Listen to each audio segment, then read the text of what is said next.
This is Winnipeg Sports Talk Daily with Andrew Hustler Paterson and Michael Remis.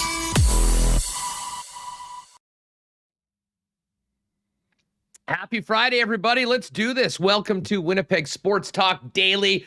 Andrew Hustler Paterson with you along with Michael Remis, and we have a packed show for you coming up heading into the weekend. Bombers Elks tonight on TSN.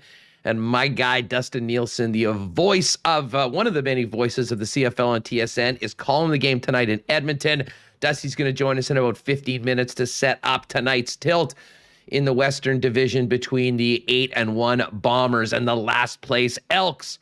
Coming up after that, Ken Wiebe on the Winnipeg Jets. Jets practicing in about an hour from now this afternoon in San Jose. We'll get Kenny's thoughts on game number 1 of the season, how things might look different, and what happens to the lineup with Mark Scheifele coming in. We'll kick around all of that with Ken, and then Lee Hacksaw Hamilton a little bit later on, and we'll finish it up with another Winnipeg Sports Talk marble race for one of our new WST co-branded hoodies with our official whiskey sponsor, Canadian Club. Big shout out to all of our sponsors that make this show happen every day, including Culligan Water, our newest sponsor, Manitoba Battery, Royal Sports, Princess Auto, Little Brown Jug, Boston Pizza, Not AutoCorp, Canadian Club, and of course, Nick and Nikki in the Nick and Nikki DQ group, and CoolBet Canada. If you missed the lock shop, Dustin Nielson and I just finished it up.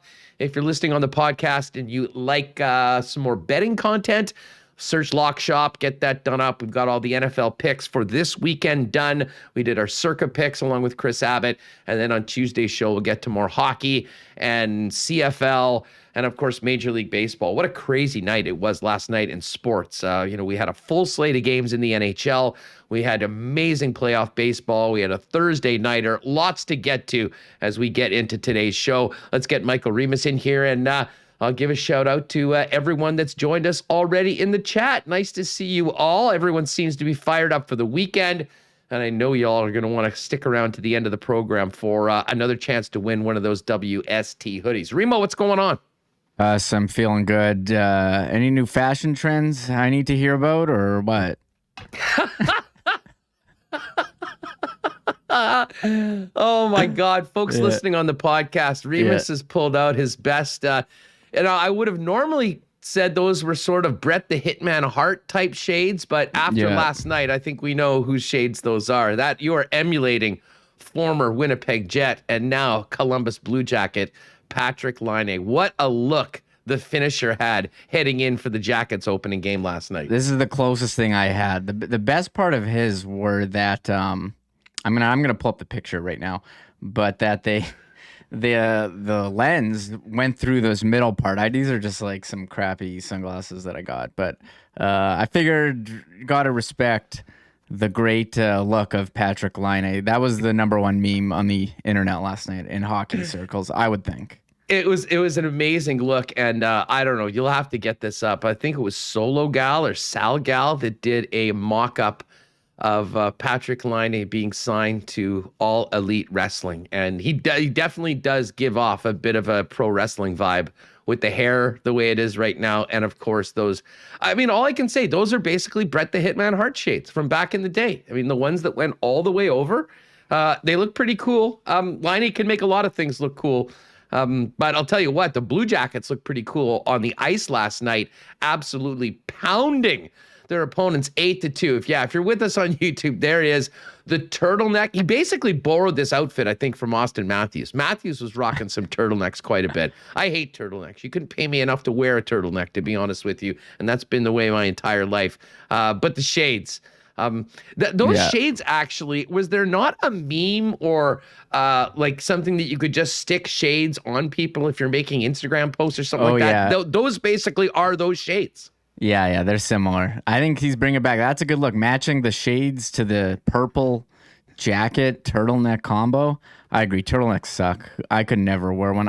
They're awful. So, and follow. Hey, you look good, play good. Blue Jackets followed up with 8 goals last night, and I wanted to see if Laine was going to get on there. I know we have him for over 20 goals or 18 goals, whatever it was on CoolBet, but there he was, 2 assists. So didn't quite get on the goal column, but he was on the score sheet.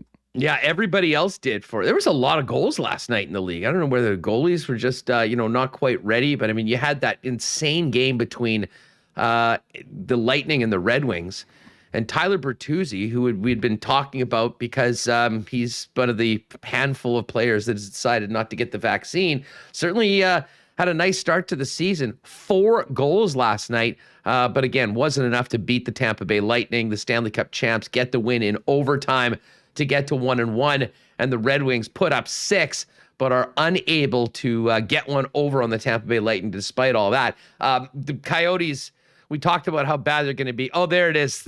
It's the AEW. Patrick Laine is all elite. Shout out to Sal Gal that did that one up. God, I had a good laugh at that. But Remo, we really should say, I mean, the big story last night in the National Hockey League was the Seattle Kraken getting their first ever franchise win and doing a favor to the teams in the Central. They got it at the expense of the Nashville Predators in Music City last night. Yeah, that was the story. I don't know if you saw the video. Another first for the Kraken. There was a fan who got in a fight with the Predators fans there. So a lot of firsts coming in. But shout out to the Kraken. First one. I'm kind of excited for this team. I like Seattle Mariners on my baseball team. Been there a couple times. The excitement for this team has been off the charts. And if you're a Jets fan, I think you got to be even more excited that a former Jet was Rusty Brandon Tanev with the epic. Like, I'm looking at NHL.com here. Let me bring this up. Look at NHL.com, and it has his. Here, look, it has his headshot next to where he scored, and I'll just move it along 1 sec. You see what I'm talking about here? Yeah, of course. There it is. Look at that. Like, imagine seeing that headshot around. It's like you can make a joke headshot, but now like every single time he scores and you go to NHL.com, it's going to be on. So there he was, his second of the year, assisted by another former Jet, Mason Appleton. So that's pretty cool. They'll play their first home game pretty soon, I think. Again, who's against Vancouver? I don't even know. Yeah, I have not checked the full Seattle schedule, but I do know that they're starting for the first 3 or 4 games on the road, and then we'll do something specifically on the Kraken in the home opener probably next week here on the program. So the Kraken get their first win. Brandon Tanev has 2 goals. The connection with Mason Appleton, as Remis just pointed out, pretty cool moment. They win 4-3 last night for their first ever franchise win as a member of the National Hockey League. And I'll tell you what, dude, if you I didn't really make any bets on the hockey last night, kind of seeing how things go right out of the gate, but you could have made some money betting on underdogs. How about them Sabres? Buffalo, 5-1 win over the Montreal Canadiens. Craig Anderson back as a starter, 968 save percentage, 30 saves. And the Ottawa Senators got it done as well. And maybe the coolest thing about the Sens game was the introduction of Brady Tkachuk, who, of course, signed his deal yesterday. Was not able to play because he had literally just signed the deal. They announced him. He got the fans all pumped up. He did his Frank the Tank celebration. Pretty cool night for Sens fans and Buffalo fans. And I think both of those fan bases, the people that have stuck with those teams, really deserve some good things to happen. I don't think it'll happen that often, especially in Buffalo. But man, the other thing about that Sabres game, dude, was all of the empty seats. It seems like a lot of people in Buffalo are taking the season off after just how miserable this run has been under the Pingulas for the last few years. Yeah, and I can't blame them. I mean, they're in a fight with former captain Jack Eichel. He wants to have surgery. They can't agree on the treatment. They're trying to work through a trade. So, I mean, if you're a Sabres fan, I mean, the team's not going to be very good. Why would you, spend your money and time to go watch a team that's not good? But hey, they followed up with a win. Craig Anderson, he's still in the league. there's a couple guys like, oh, they're still in the league. Their Brian goalies are Craig Anderson and Dustin Tokarski. Yeah. I mean, they got lucky, not lucky, but they were fortunate to have Linus Ullmark in goal yesterday, who's now on Boston. I mean, he had a ridiculous season playing on that team. So it's going to be a long one for the Sabres, but good for them. As you said, a couple underdogs. I mean, the game of the night had to be this Detroit-Tampa one yesterday, 7-6. In overtime, you mentioned Tyler Bertuzzi with the hat trick. Tampa, they had a rough start, and then they were yesterday a big comeback. Stamkos, healthy, got him in fantasy. I'm hoping that can last because he got injured, right before the playoffs and wasn't ideal for fantasy, but it worked out great for Tampa Bay. Yeah, no, did it ever. Hurricanes put up a 6th spot on the Islanders to get their first win of the season. Andrei Svechnikov, brother of Jet Evgeny, with 2 goals and an assist. And we should mention, speaking of former Jets, we gave a shout out to Brandon Tanev and Mason Appleton, Remo. How about former Jet Anton Forsberg, who made 46 saves last night for the Ottawa Senators in their win over the Leafs?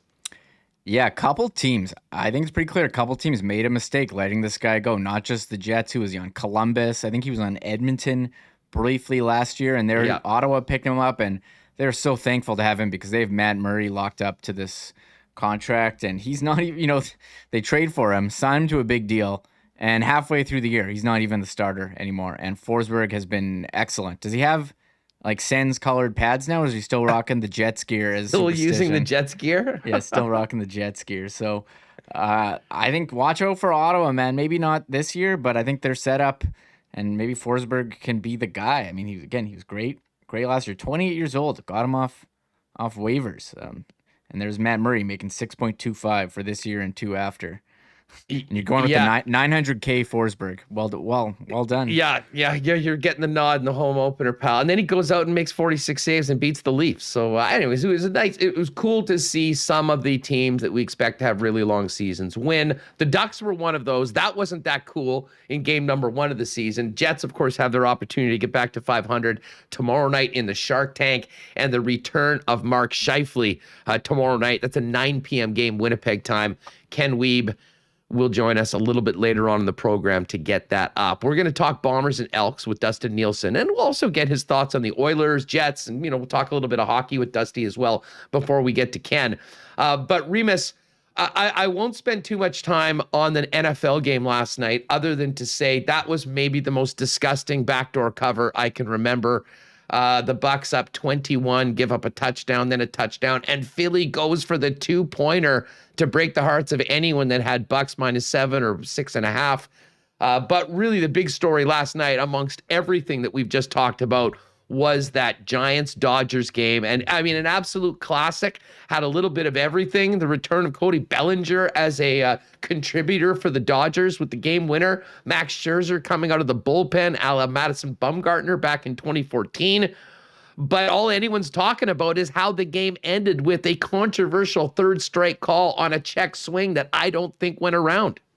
Yeah, I think it's pretty clear to everyone that it didn't go around. They asked the umpire after, and he said, I mean, I don't have the benefit of, replay. I thought it was, he owned up to, he's like, I thought he swung. I mean, I have to make the call in real time, and I don't blame the guy. Umpiring us, reffing any sport, it's impossible. It's a thankless job. No one remembers the calls you get right. Everyone knows the ones you get wrong. And I mean, it's a high pressure situation for players in the bottom of the 9th inning. Also high pressure for umpires. This guy blew it. And this is kind of why I think, if it's a call that is this obvious to everyone watching one replay, you don't want one replay and you're like, oh yeah.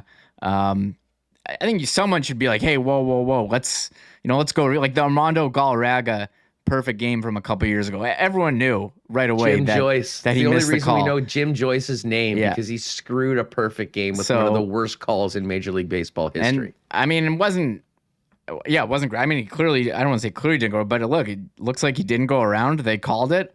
Too bad. I guess they could have scored some runs early, but I think it's definitely a tough way to go down for the Giants. But I mean, score some more runs. I guess I don't know. What are you going to do? This is part of sports umpiring. Yeah. I mean, as long as you have the human element, this stuff is going to keep happening. So, like, what am I going to do here? Get angry? Like, yeah, it sucks. He blew it. Yeah, Gabe Kapler for his part, and what a season! What a managing job that he did with a team that nobody gave any chance to, putting up the best record in the majors, and coming right down to it with the other top team in the league, the LA Dodgers. He was, I mean, obviously upset. I mean, he wasn't nuclear afterwards. I think he realized that, baseball is one of those games. We talk about balls and strikes. There is a judgment level to it, but it was just a really sad way for such an epic series to end. And I still do maintain that Major League Baseball should reevaluate how they set up the matchups in the first round, because it made absolutely no sense to have the Dodgers and Giants playing against each other with the top two records in the major leagues. So we do have the series set now. Braves taking on the Dodgers, and coming up, I believe tonight is game one between Boston, who just had that phenomenal win over the Tampa Bay Rays in the last series. So Boston's looking good. They're taking on everyone's most hated team, the Houston Astros. That game goes tonight, 7:07 start. Astros the home team, and a slight 140 favorite in the series. You having any leans now on these series going forward? Is it the Dodgers to lose now, Reem? Yeah. Hold on. Yeah, they're the favorites. So I'm having some microphone issues. Unplugged it by accident. Yeah. First of all, that Red Sox Astros series. I mean, could you pick two more hated teams that no one wants to watch except for fans from those cities? Like, screw both of those teams. Go Astros, NL. Yeah, and I know people hate the Dodgers because they have a lot of money, and they've used it to acquire a lot of very good players. I mean, I like the Dodgers. You look at the MLB, you look at around Major League Baseball, how many teams are tanking and not trying to win? So credit to the Dodgers. They've been doing this for a long time. Finally got over the hump last year with the World Series, and are looking to go for a repeat. If you're Canadian, you want to cheer for a team, pick the Braves. Alex Anthopoulos, he's the GM. They're kind of the underdog team. I know they were hurting when Ronald Acuna, their star center fielder, got hurt, but they made some trades to shore up, go with a bit of a platoon in the outfield. So go with the Braves, but I think the Dodgers have to be the favorites, and I think we're all cheering for the Dodgers over the Red. No one wants the Red Sox or the Astros, right? Yeah, I certainly don't. Yeah, I don't want to watch I even those want teams. the Red Sox to win. I mean, although maybe I'd like to see the Astros get pumped in the World Series. One way or the other, I don't want the Astros to win. Hey, just a little bit of news from Leah Hextall, and shout out to whoever was in the chat. I think it was James Robinson that pointed this out. So Dallas Aikens has confirmed that John Gibson has a lower body injury suffered against the Winnipeg Jets. So Anthony Stolarz is going against the Minnesota Wild tonight. Troy Terry is ill, non-COVID-19. Max Jones drawing in. But we're going to sort of pay attention to what's happening with the Ducks, Reem, because, of course, we had the first game of the season, didn't go the Jets' way. The Ducks are back here on Thursday for the Jets home opener, and then the Jets are back in Anaheim. I'm pretty sure 3 of the Jets' first 7 games of the season are against the Ducks, which is a strange little quirk of scheduling. But we will see a lot of Anaheim 2 more times after their first matchup on Wednesday night. Yeah, that's a tough break for John Gibson. Andrew Kopp trying to mix things up, going hard to the net. Some people may be speculating if he was pushed in. I think, he tried to make a turn, wasn't able to make it fully. You hope Gibson's okay. If we had to do our Team USA goalie power rankings, then I guess Hellebuck now goes ahead of Gibson because he's healthy, even after the performance the other night. So you hope Gibson's okay. You don't want to see that. And we know he's a great goalie, but if the Jets play the Ducks, I mean, obviously a good thing if he's not going to be in the net for the Jets, because he was awesome. And, did everything but score, the Jets did. I think Josh Morrissey is going to sleep okay now if he's not in the net. Yeah, well, we'll see the Ducks coming up on Thursday here in the Peg, but first things first, it's the Sharks. The team is on the practice rink at the Tank in about 45 minutes. We'll talk Jets with Ken Wiebe coming up in less than half an hour. All right, we're going to get to Bombers Elks. My guy Dustin Nielson joining me. Just on the way, before we do that, I want to give a big thanks to Culligan Water, phenomenal sponsors and community, members of our community over 65 years. They have been the go-to people for water services in Winnipeg and southern Manitoba, and they've got so much more. Visit them over at 1200 Sargent, or you can give them a call at 694-5180. In addition to being around here and doing what they do so well for 65 years, they literally have everything when it comes to water for you and your family or your business. Water softeners and filters, whole home systems, drinking water systems, bottled water coolers, bottle-free coolers, and water delivery services citywide. And of course, if you've got a business, they've got commercial and industrial water products and solutions as well. You can find out more, drinkculligan.com. And up until today, you still have time. Give them a call at 694-5180. They got a special on any home equipment rental, only $9.99 for the first 3 months. That's at Culligan. Hit them up online as well and find out everything Culligan can do for you and your family at drinkculligan.com. Of course, winter's right around the corner. We are preparing for it. Don't be that guy that waits till it's minus 35 to realize, damn, I need a new battery. You don't even need to leave the house. Donnie and the gang over at Manitoba Battery have the best products and the best prices in town. Save yourself a trip to Costco or one of the big box stores and get the best prices on batteries in Winnipeg at Manitoba Battery. You can give them a call at 783-8787. Pop down and see them at 1026 Logan, or go online to manitobabattery.com. But they've got it all: automotive, farm, deep cycle, ATV, motorcycle, rechargeables, alkalines, ski-doos, sleds. If it needs a battery, Manitoba Battery has you covered. Call the guys down at Manitoba Battery, manitobabattery.com. And I can tell you that Royal Sports is going to be a busy place this weekend. I know a lot of people getting ready for the upcoming Jets home opener. We got that great message from Owen yesterday, who had just got a custom 91 Cole Perfetti jersey over at Royal Sports. It was great to see him and his dad rocking the Winnipeg Sports Talk hats as well. Appreciate the support, guys.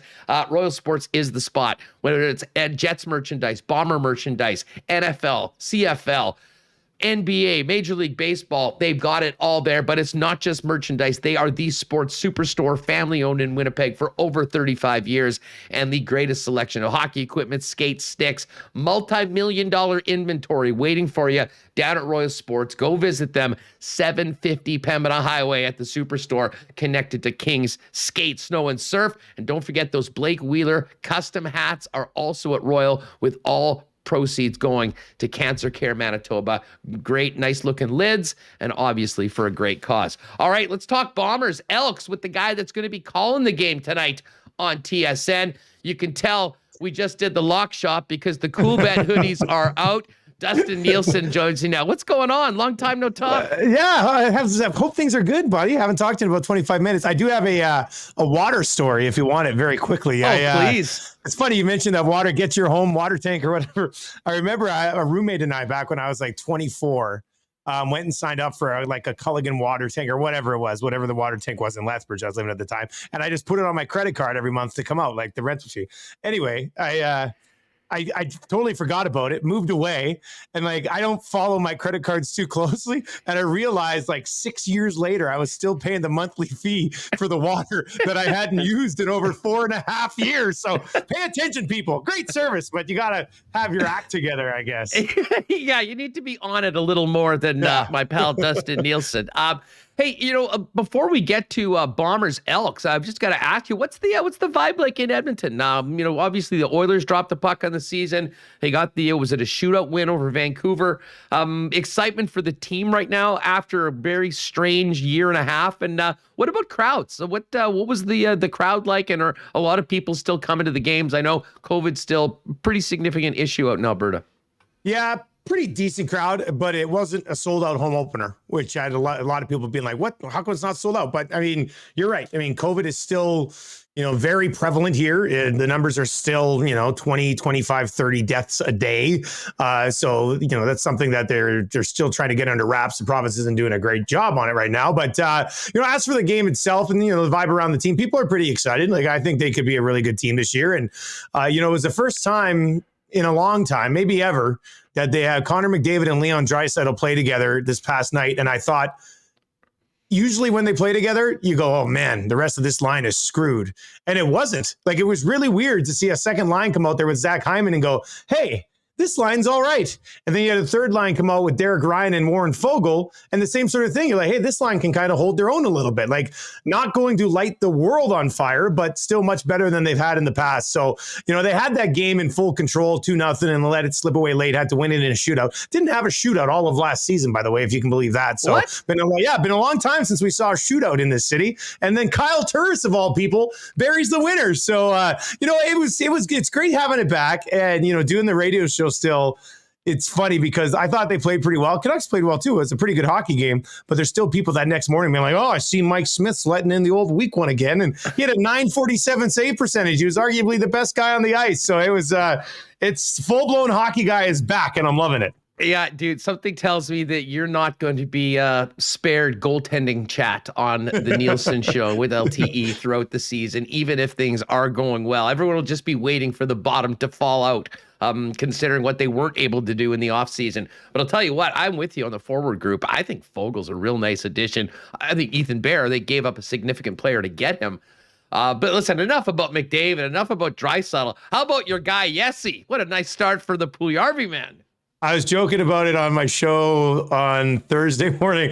I said, anytime Puljujarvi scores a goal, I go down media lane in the press box, and I just look at every one of them, and I go, I told you so, I told you so, I told you so, I told you so. You took a lot of heat from those guys. I took a lot of heat from everybody because I tweeted out every goal he scored in Finland while he wasn't here. And you know what?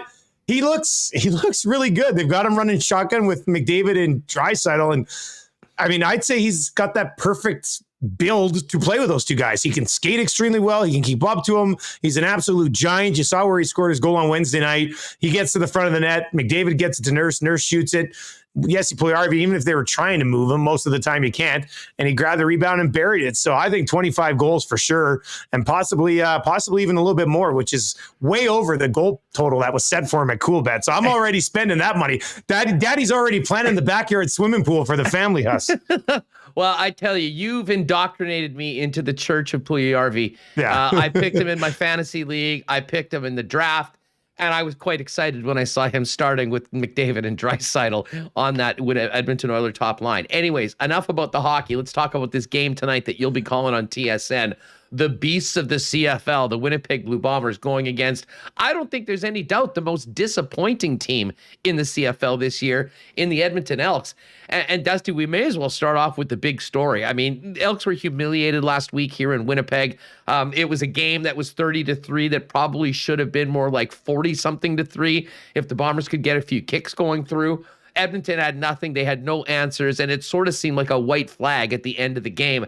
Is Trevor Harris done in Edmonton? The fact that he's not playing tonight, I think to people outside the market seems almost inconceivable considering what's behind Trevor Harris at the quarterback position. Yeah, I mean, I don't know if I want to go as far as saying he's 100% done, but it sure is an interesting situation here that he is not going to even dress for this game against Winnipeg. And, Trevor Harris, so far this season, like the numbers haven't been that bad. Like he's top 5 in the league in passing yards, and he's always good in that completion percentage. But what has it led to? I mean, it hasn't really led to anything. He had one great game against Calgary. He's got 6 touchdown passes on the year. 4 of them came in that Labor Day game against the Stampeders. That was kind of that moment of the season where you thought, okay, here they go. This is that Elks offense that everybody was talking about. And since then, I mean, it's just dried up again. So he had one great game. He's had one good game. And then the rest of his games have been meh to not good at all. So I know for a fact that Jamie Elizondo really likes Taylor Cornelius. I mean, obviously to go to him in this spot, he really likes him. But for Trevor Harris, I think Ryan Rashad caught up with him this week, and he'll have a little bit on the broadcast tonight. He's doing sidelines with myself and Glenn Suter. So we'll get a little bit more on Trevor Harris. But Harris trying to be a good teammate, trying to help Cornelius as much as he can. I talked to Cornelius a couple of days ago, and he said, Trevor's been that one guy that, he's watched a lot of film on and has been helping him still as well. But, I mean, how long can that last? Certainly with Montreal looking for a quarterback, and Arbuckle possibly being available. And, I think if somebody came in and put together an offer for Trevor Harris, I don't think he'd be hard to get out of here right now, but it's a very interesting situation. A lot of the discussion does seem to come around quite often to, wanting a little bit more. I don't know if grit's the right word in football, but they want a little bit more.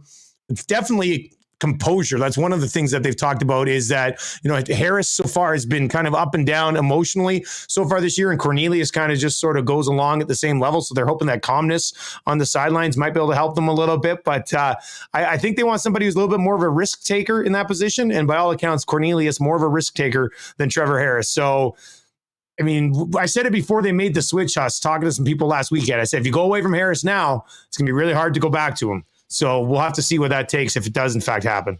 Is this a white flag on the season from Elizondo? I don't think Elizondo views it that way, but I don't think, outside of the market, I'd have a problem if anybody else viewed it that way. I mean, you look at what they've accomplished so far this year, which is essentially nothing, which is extremely disappointing for a team that, I thought could take a run at the Bombers in the West. And it certainly hasn't come about that way yet. So, I mean, everything would lead you to believe that going to Cornelius, who Elizondo has stated in the past he does view as the future of this franchise at quarterback. I mean, you go give him 6 games at the end of the year, and then if you want him to be your guy next year, he's got half a season under his belt. So you can put this into next year territory, and they're not going to view it like that. And to be honest with you, I mean, and I asked Elizondo about this on Wednesday. We had a call, and they both had a start against Winnipeg in the last 3 weeks. And Elizondo's start against Winnipeg was a heck of a lot better than Trevor Harris's start against Winnipeg. Edmonton was leading that game here in week 7 in the third quarter, and then pick 6 and the fumble, and Big Hill picked it up on the scoop and score, and it was lights out. I mean, at that point, that was his first start ever, and he had a lead in the third quarter. So from what we've seen just against the Bombers this year, Cornelius looks like the better fit. And on top of that, Elizondo said that this is more of a duo almost. With Cornelius, he's the starter, but they've got a number of packages set for Prokop to come into this game.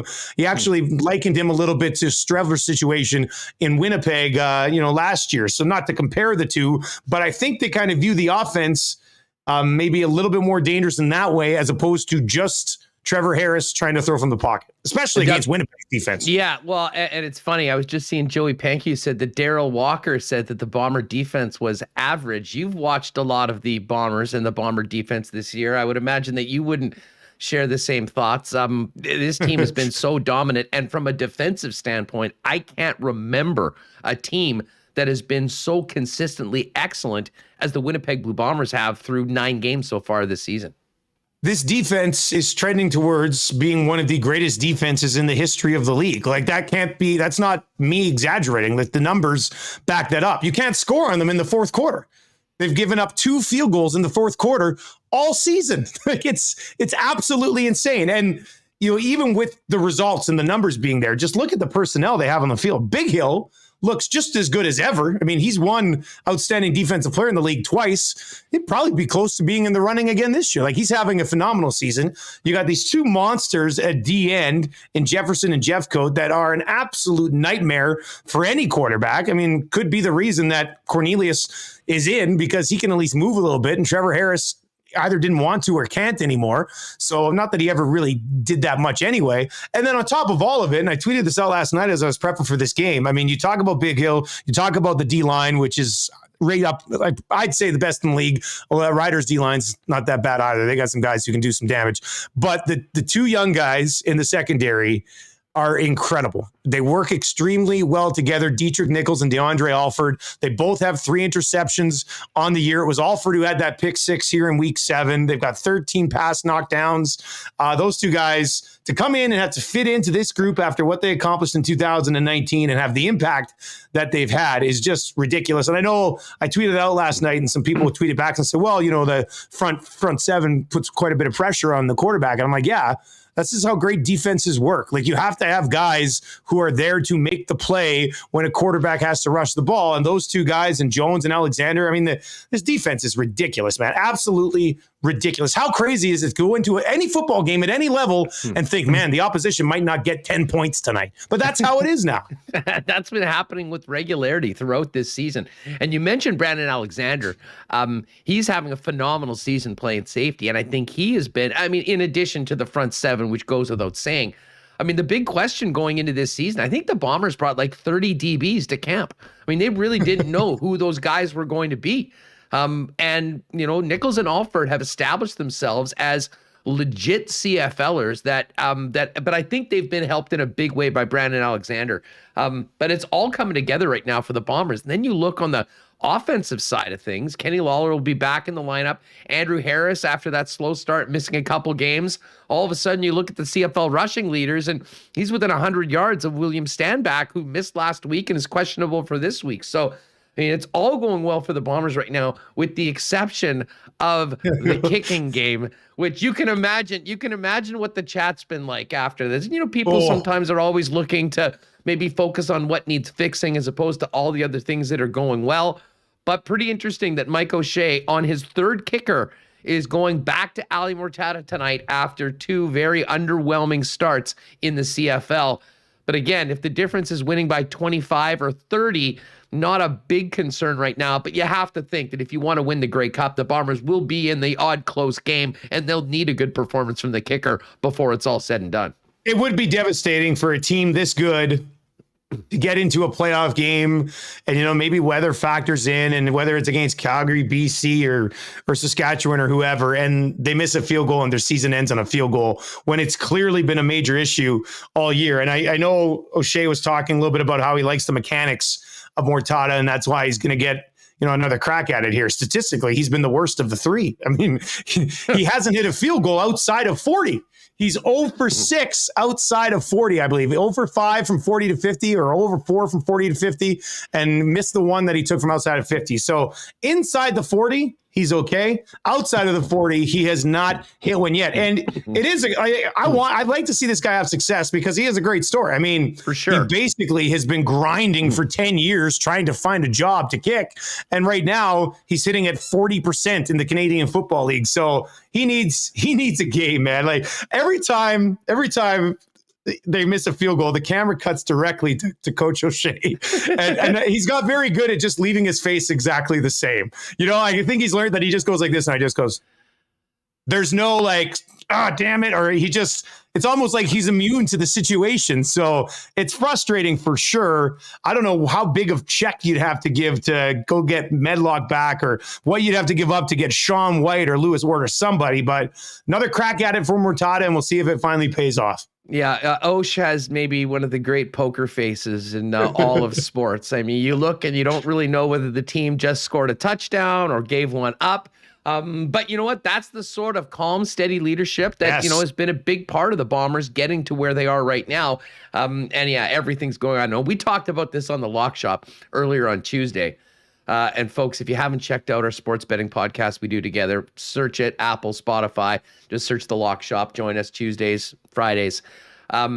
We had a conversation, like, how big does the line have to be to not bet the Bombers right now? Because they are absolutely destroying everybody. And then the other question, I guess, is, Dusty, after the Bombers, who's the next best team in the CFL? Because it's pretty tough to call that right now.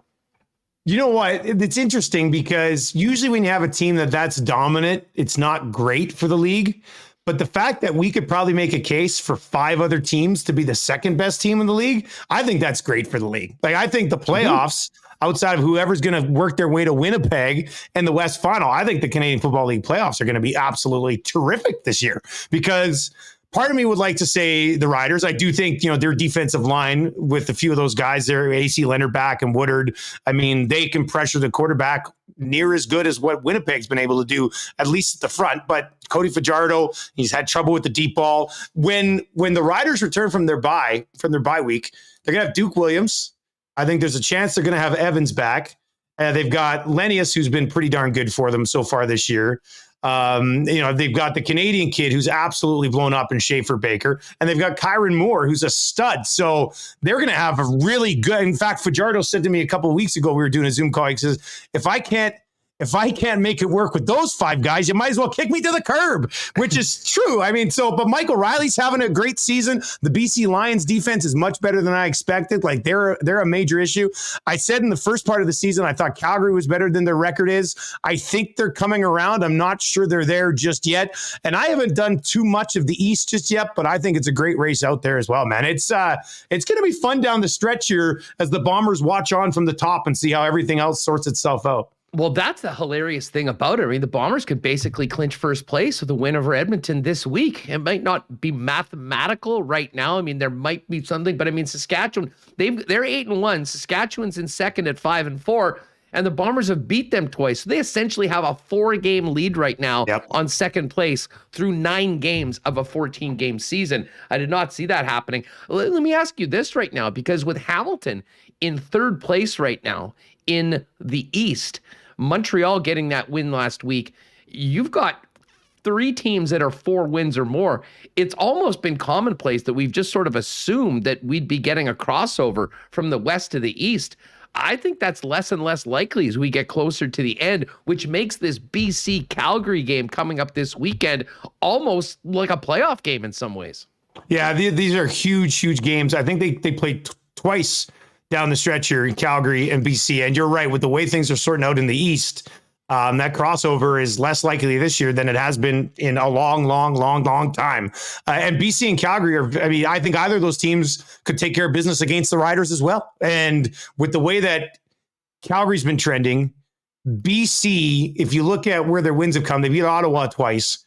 But like I said, I mean, when you're running Burnham and hopefully Lucky Whitehead, just as a fan of the Canadian Football League, you want to see that guy on the field. When you got those 2 guys on one side of the offense together, and then they can't run the ball. They haven't really even tried to run the ball much this year, but Michael Riley's done some really good things for a guy that was in and out of the lineup at the beginning of the season. So that's a massive game. Whoever can have success in those 2 head-to-heads here between BC and Calgary can take a legitimate run at the Riders for a home playoff date. And that's, I mean, the West, those 3 teams, I mean, unless Edmonton goes on a miraculous run here, but those 3 teams are going to have a heck of a battle to find out who gets to go to Winnipeg and take on an absolute juggernaut in the West final. Yeah, December 5th. As Willie Jefferson says, come on down to Winnipeg. I mean, they should start selling tickets for that game right now. And, I think with the way the Bombers have been supported, the way this team has played, even though it's going to be cold, it'll be the latest game ever played here in a CFL season in Winnipeg. I think we'll get a good crowd for that, and it should be a great atmosphere because justifiably the expectations for this team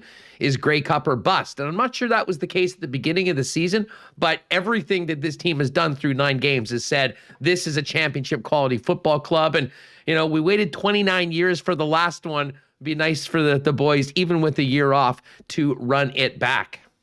What's interesting is that depending on who you talk to around the league, you'll hear some people say, the Bombers are good, but they're not unbeatable.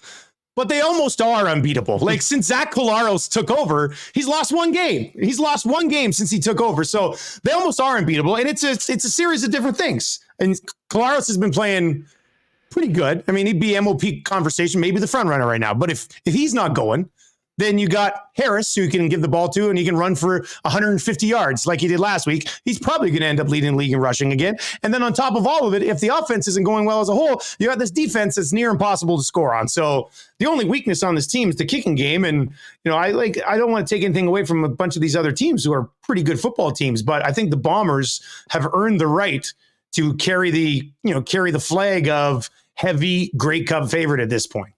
Yeah, no doubt about it. Well, we'll look forward to this game tonight. It is live on TSN.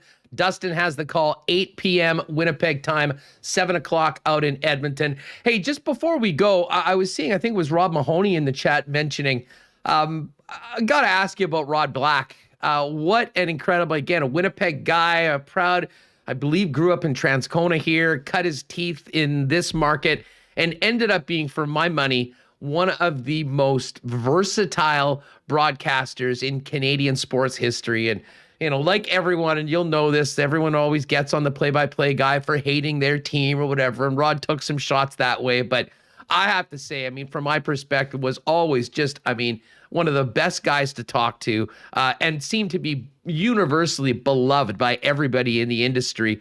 Just your thoughts on Rod Black and the incredible run at TSN. Never heard a bad thing about him. As anybody who's ever been around him, I've only been around him a couple of times. Never had a chance to work with him because I was either doing a game or he was doing a game. So I never had a chance to work with him. But when you talk about first of all, he's a legend. Some of his stories are absolutely legendary. But when you talk about being a versatile broadcaster in this country, yeah, you got to get football guys who can do play-by-play for hockey or football and things along those lines. Rob Black would do play-by-play for anything. I've never done figure skating. I don't think I could ever do figure skating. Rod Black did figure skating. And not only that, when he wasn't doing play-by-play, he could host, he could report. Like, he literally did all of it in every other sport, which I'm not sure has been done by anybody else. I know we've had a lot of guys who are great play-by-play guys in a number of different sports, and a lot of reporters who can report on a bunch of different sports, or, you know, some very good hosts in this country for a long time. But who's the other person that hosts, does play-by-play and reports and does it all extremely well? Like, that's why Rod Black is, in my opinion, in a class of his own.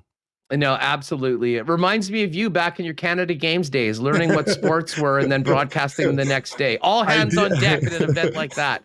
I did do moguls for the first time at that event, minus 30 outside. And badminton. I did badminton and squash. I never even had watched squash on television before. I read a rule book and went and called it that day, and it was great. It was really fun. But you know, it's awesome to learn. I think it makes you better at the other things that you already think you do well by having to learn to try something new. So Rod was great at it, and I'm dabbling in it a little bit right now. Yeah, well, you're doing a great job, man. And as I said, I'll give one more plug for the Lock Shop, because we are going head to head this weekend on the Cowboys-Patriots game. 3.5 points is the spread. We are both 10-5 against the spread on our Friday pick so far. So it's been great. We're 8-1-1 in the circa picks for the last week. Yeah, we've been rolling. Although I'm planning 4-1 this week because we're on Dallas as part of the group. I got outvoted on that one. I feel sorry for you because I think the Cowboys are winning by at least 7, and you got it the other way at 3.5. I cannot wait. This is what I don't know why I would be excited for a Cowboys-Patriots game, but I have found a reason. So I'm really looking forward to Sunday afternoon. It's going to be great. Well, listen, have a great call tonight. I can tell you getting a ton of love in the chat. People are just loving the job that you're doing this year on the calling the games, and so many Bomber games, which we've been fortunate to have you. So enjoy this game tonight. We'll see whether the Elks can keep it close or maybe pull off the shocking upset. I'm laying the points with the Bombers on the road. I'm not betting on the game because I'm calling it. So we'll talk to you later. You'll just take the over. Yeah. You'll just take the over. I do like to pick overs, but you can't do that in Bombers games. Their defense is too good. So I'm stuck. I'll just have to enjoy it tonight.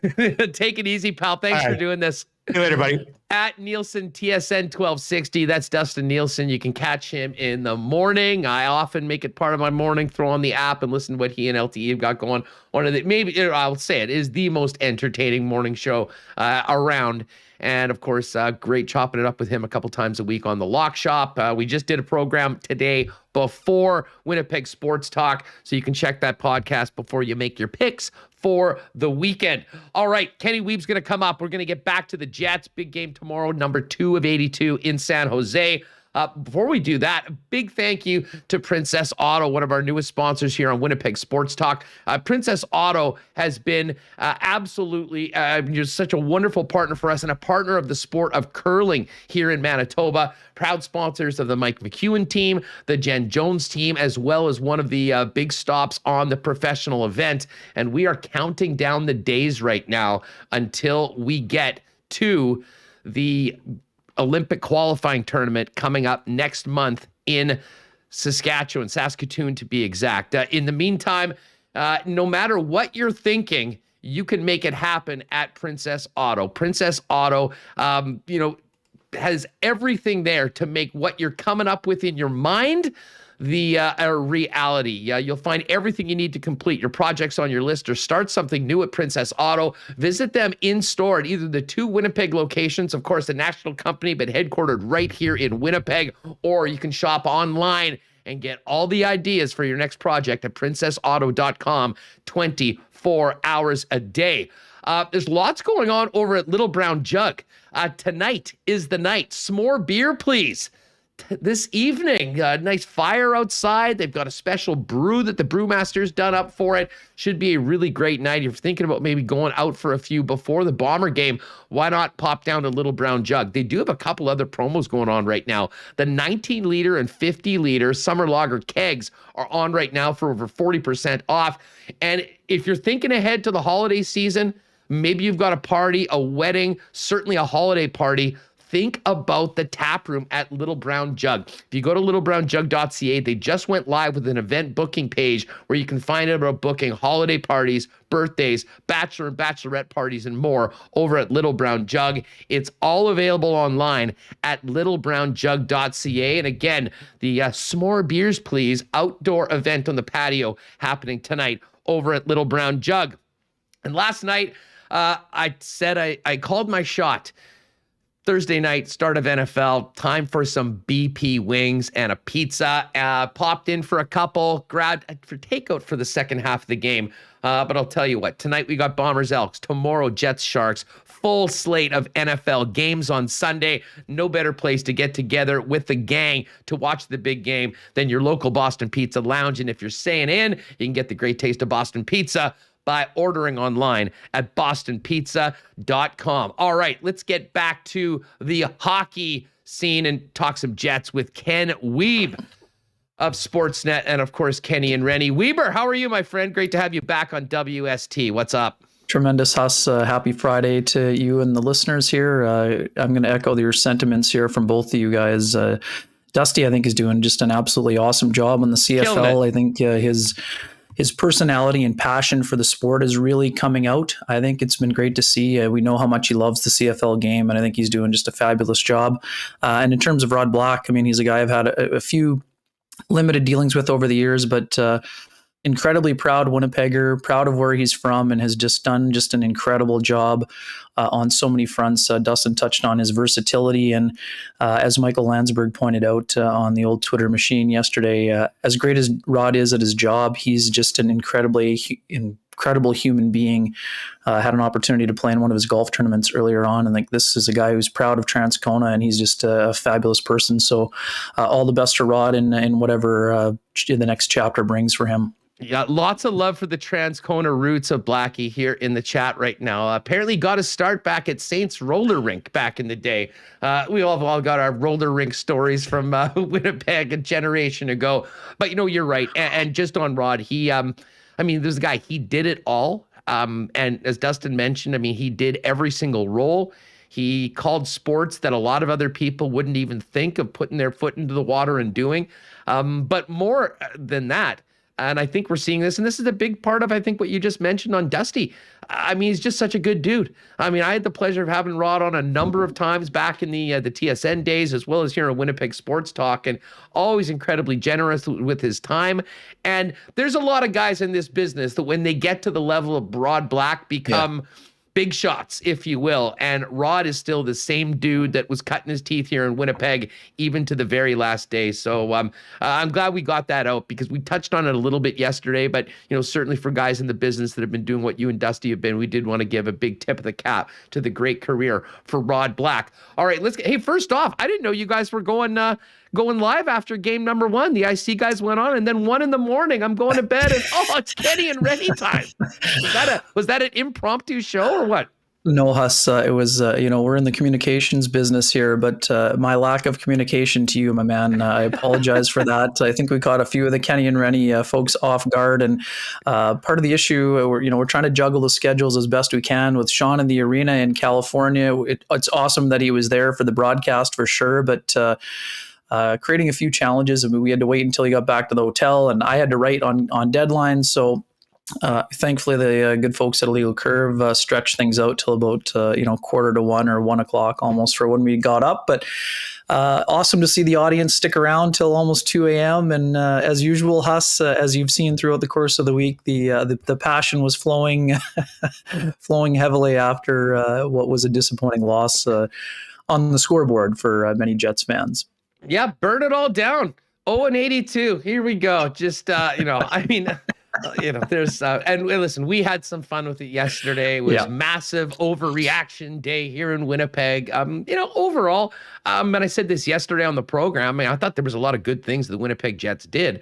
But listen, if you have that much control, that many opportunities on the power play, you need to make them count. And when you don't, you're going to have to kill a few penalties. And unfortunately for the Jets, they weren't able to do that. Maybe we'll start off with special teams, but overall, what were your takeaways from game number one for Winnipeg on both the good and the bad? Yeah, I mean, obviously, I listened to Murat Atesh with you also this week here, and Murat kind of nailed most of the things down for sure. Obviously, the Jets penalty kill. I wouldn't say they were super passive, but I mean, it was one of those things where, I mean, you're still getting used to your partner. Obviously, Adam Lowry and Andrew Kopp have done the job together for a long time. Paul Stastny has a lot of experience on the penalty kill earlier on in his career. Paul Maurice touched on maybe using him in that role, but those are taxing minutes for the same reason that the Jets had taken off Scheifele and Wheeler from those minutes over the years. That they don't necessarily want to have Paul Stastny in that role full time, but I just think that they need to do a little better job of getting into the lane. I mean, they were perfect tips, but the only way to impact those tips are either to clear the front of the net better or to have the player's stick covered so that he can't get the tip on net. So obviously, you're not out here saying, oh well, Connor Hellebuck sub 900 goal save percentage, and not a reason to freak out. Two perfect tips. I mean, obviously the first goal was one that he'd like to have back. Yes, there was some traffic, but the tracking of the puck on that goal from Shattenkirk, I think, was the disappointing part for Hellebuck. There will not be a ton of nights when Connor Hellebuck is the second best goalie on the ice. I think we're pretty comfortable with that. I think that would be a pretty safe lock shop bet, I believe, on the old cool bet, Huss. But when it comes to the power play had ample opportunity to score, tons of opportunities, tons of chances. But that was one of those nights where if you let a team hang around and don't convert, that the pennies in the pocket eventually are going to get over to even, as they were by the end of the night. And, if you lose a special teams battle 2-0, the teams aren't going to win many of those games unless your goaltender stands on his head. So I would say that both units were effective at times. Obviously, the Jets unit missed Mark Scheifele's trigger man mentality, obviously, in that situation, but they generated ample opportunity to get enough goals. Ehlers had a couple of just absolutely incredible chances. Josh Morrissey had a couple of great chances as well where he was robbed. But I would say if the puck movement is there and that efficient as Saturday wears on, I'll be surprised if the Jets put up another 0-for with the man advantage. And I expect their penalty kill to get better as they roll along. I mean, the last few years, we know it's started slowly out of the gate, and I would imagine that they get that cleaned up, sooner than later. Now, the Jets, of course, are going onto the ice in the next 5 minutes in San Jose. Mm-hmm. So we'll probably, over the course of the next hour of the program, have some reports from the boots on the ground as to how things are looking at practice for tomorrow's game, because of course we do have the return of Mark Scheifele. But I'm remiss if we didn't get your thoughts on Cole Perfetti's NHL debut. Yeah, solid. I mean, spectacular, no. Mason McTavish was the star of the show when it came to the rookies, but I thought it was an impressive start. A lot of smart play. One of the plays in particular that I liked, you saw the hockey intelligence again. You saw a little drop pass that he made to Josh Morrissey in the offensive zone where he knew that he had some backing and coverage. That puck isn't going to get intercepted and gone the other way for a breakaway. He had a really nice scoring chance from the slot, and he set up Kyle Connor for a beauty himself. I thought in limited action he showed very well. Is 9 minutes an optimal number for Cole Perfetti at this point? No, of course not. When it comes to his development, you want to see him playing more. But in the type of game that it was, Paul Maurice was not afraid to put him out on that power play unit when Pierre-Luc Dubois was in the box. I thought that was a smart move and a smart place for him. That's an area where he could get himself a few more minutes if he sticks around a little bit longer. I thought, this is how I'll put it, Huss. I thought he did enough to earn another look. And I'd like to see him on a line with Lowry and Paul Stastny, whether that be Saturday or Tuesday night. I'd like to see what that looks like. I thought the important part for Perfetti, we know the offensive game is very high, very elite in terms of his thinking and skill set. It's going to be very solid in top six role for a very long time, but it's the things that he did away from the puck that will allow him to get a longer leash and several more looks. I thought his defensive play was very smart. He's in the right position, and as we've known throughout the course of training camp, he's asking the right kinds of questions when it comes to his routes, what he should be doing, when it comes to the reads. Because he processes the game so quickly and so effectively, he's able to make the right decision in a lot of occasions. I mean, can you withstand the grueling part of the 82-game schedule? Well, that's up to Cole Perfetti to show. Whether the Jets decide to have him playing 20-plus minutes a game with the Moose, or if they want to have him stick around a little bit longer, that remains to be seen. But I think he's going to continue. The more looks he gets, the more impressive he is likely to be.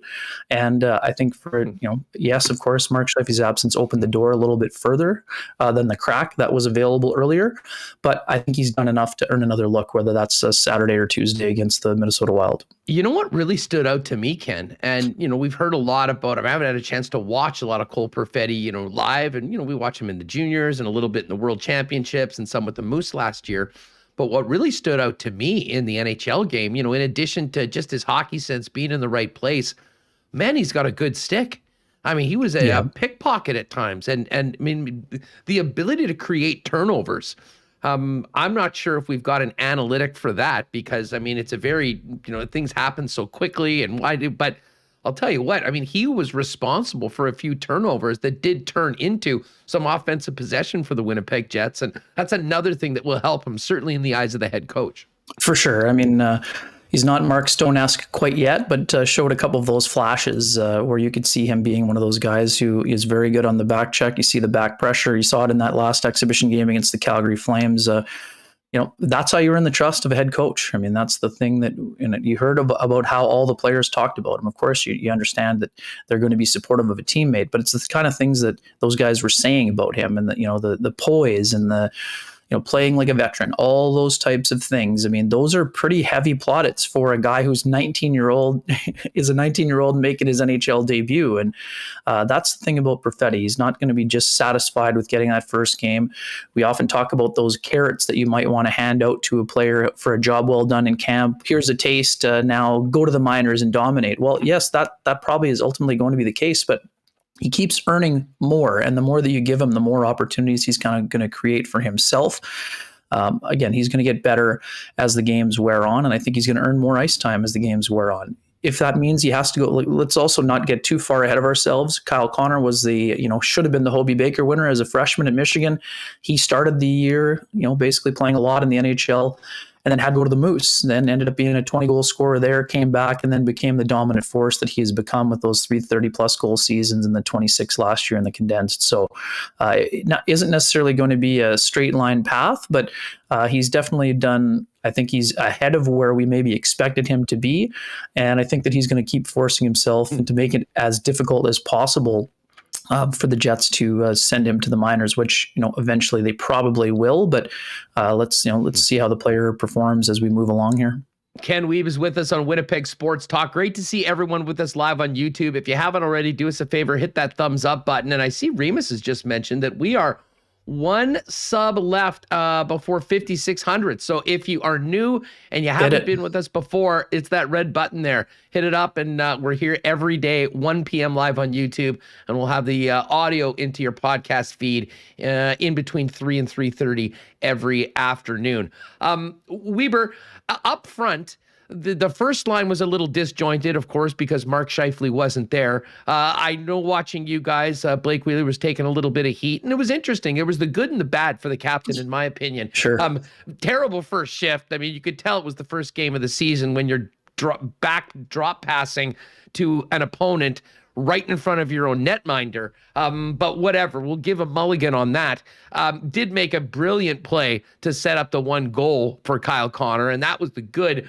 But we did see a couple penalties, and I think it wasn't. Well, I'll just ask you. I mean, where were you at on Wheeler's performance and how that projects as we get into game number 2 and the rest of the regular season?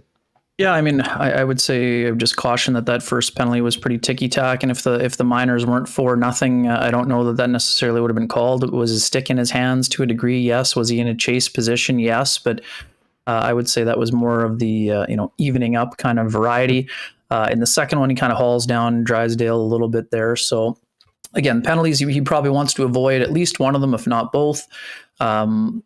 Obviously, I don't think it was as smooth offensively necessarily as one would expect. Whether it would be hitting one-timers or whatever, but you also can't discount that. This is the thing about Blake Wheeler. He makes that look routine, that pass that he makes. But if you look at the subtleties of the play itself, you have to have the sell of the shot, which is what pulled Gibson out of position in order to 100% create the wide open one time. People say, oh, well, a wide open one-timer, Kyle Connor, you better score that. Well, the wide openness of the one-timer doesn't happen without the sales job of Wheeler, and he just makes that exceptional play kind of look routine.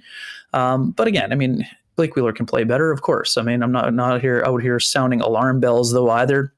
We know historically there have been some slow starts for the captain. I don't think for 1 second you have to put the captain on notice, saying that the fall off the cliff is imminent. I wouldn't say that for 1 second.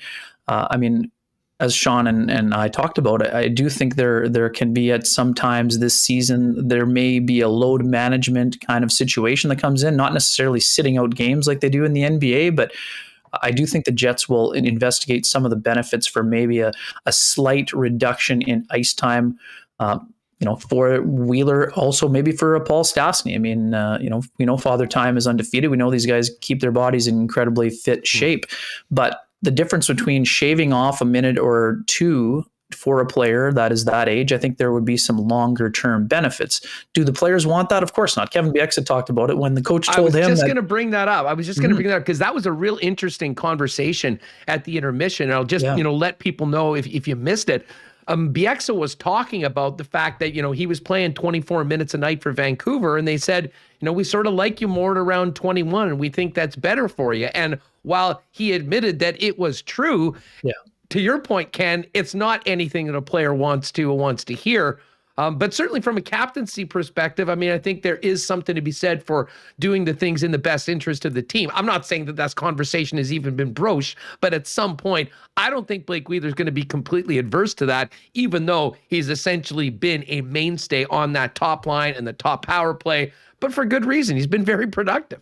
Yeah, he's been one of the most productive players in the NHL during that stretch of time, Huss. And hey, you're right. No player is going into the office and saying, you know what, I'd like to play less. Nobody wants that as a player. But I do think that we should also remind folks that are up in arms that we're not that far removed from Blake Wheeler agreeing to move to the second line center role when Brian Little was initially injured, knowing full well that would impact his offensive abilities and capabilities while playing with two young wingers.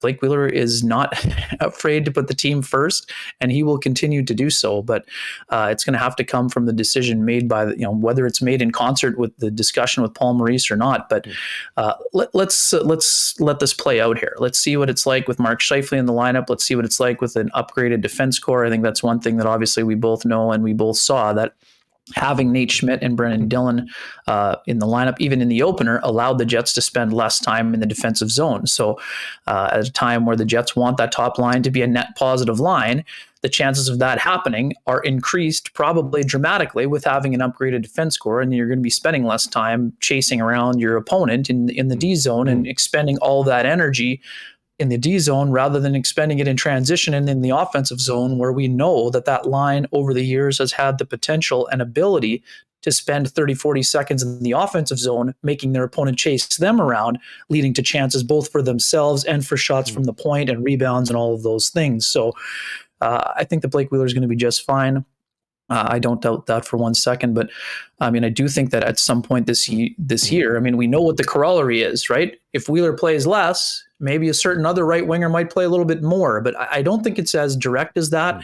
The one thing that we also know is that Scheifele and Ehlers haven't played a ton together. When they have, they've had kind of mixed results. There have been times where they've been dominant. That game in Calgary, I think it was last year, where they had about 7 points between the three of them, but they haven't played that consistently together. Will they get some time together? I think they will, but let's just see how things shake out. I think having Mark Scheifele back is going to be a big boost for the Winnipeg Jets.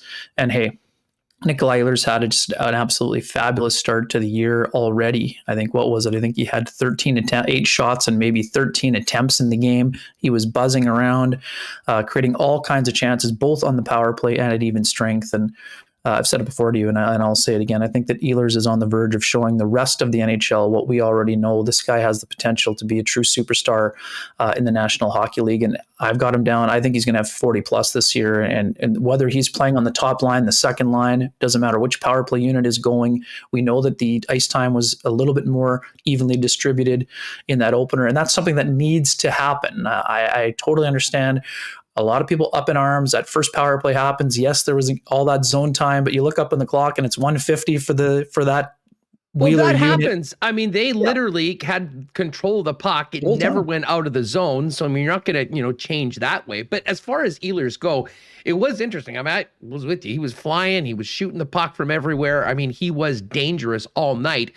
And yet at the end of the game, you look at the ice time for forwards, and there he is at 5th. Is that enough for Nikolai Ehlers? And do you expect that to be the norm, or will that be more of an aberration early on, and we'll see Nikolai Ehlers getting closer to the top ice time amongst Winnipeg Jet forwards? Yeah, I mean, I think that over the course of the year, you'll see that happening. I personally think that maybe, we talked about the PK right out of the gate.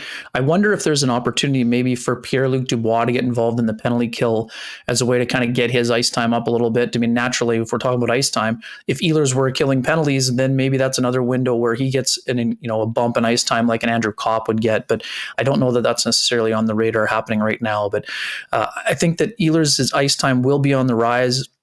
Is he going to be a 20-minute player this year? That I don't know yet, but I'll be surprised if he's not in the 19-plus category. And there are going to be nights when he's pushing 20 minutes. I don't think that that's going to be a concern. Is that enough for Nikolai Ehlers, I guess, is the question. Yeah, for sure. When you look, I think there's an argument to be made that the more Nikolai Ehlers plays, the better chance the Winnipeg Jets have to win the hockey game. I guess just from your perspective, Ken, obviously we're just here speculating, spitballing, having a fun conversation. There's one guy's opinion that really does matter, and that's the guy calling the shots in Paul Maurice. But from your perspective, does it make sense for the Winnipeg Jets to do what they have to do to get Ehlers out there more? Yeah, I'd like to see him around, like I said, in 1930 to 20 minutes. I don't think that Ehlers needs to be a 23-minute player like a Connor McDavid, because I think it would, I know people will, shake their head initially, but if you're playing that more, I think it will impact the explosiveness. And when Ehlers is at his best, it's because of that explosiveness. Now, the difference between 18 minutes and 23, and the taxing toll that it would take on your body, I think there would be some times where maybe that is impacted a little bit. I do think that Nikolai Ehlers needs to play more, and I think he can get into a little bit more of a rhythm. And whether that's getting him a double shift on the fourth line or something along those lines, or maybe playing him more at 5-on-5, I do think that is going to happen over the course of the year. And I think that the better Pierre-Luc Dubois plays, the more ice time is going to be available. We talked about this too. The Jets want to get into a situation eventually where Dubois, that line, pushes the top line in terms of ice time, right? I think that would be the Jets kind of at their best when they're both productive, when they're both buzzing, all of those sorts of things. So what the number ends up being, I don't know, but I know I understand points per 60 and all that other stuff folks are looking at. I don't think that 18 to 23 means that he could keep the points per 60 ice time or production wise or efficiency or whatever you want to call it. But I do want to see him play more. I do want to see him getting closer to 20 minutes or, just over that 20-minute mark. But, that'll also mean that there's fewer minutes available for someone else. So, but Ehlers is going to continue to earn more and more ice time just because of the impact he's going to have on the game, whether that's at even strength or 5-on-5. I don't think there's any question. His ice time was on the rise a bit last year, but I do see it taking another step forward this year. Ken, great question from Mitch here. I wanted to bring up Kyle Connor because I thought he was buzzing. Sure. And there was a lot of things that he did well, but Mitch says, ask Ken if is that the most responsible 200-foot game he's seen Kyle Connor play. I thought it was. He back-checked and had a couple steals. Thoughts on Connor in both ends?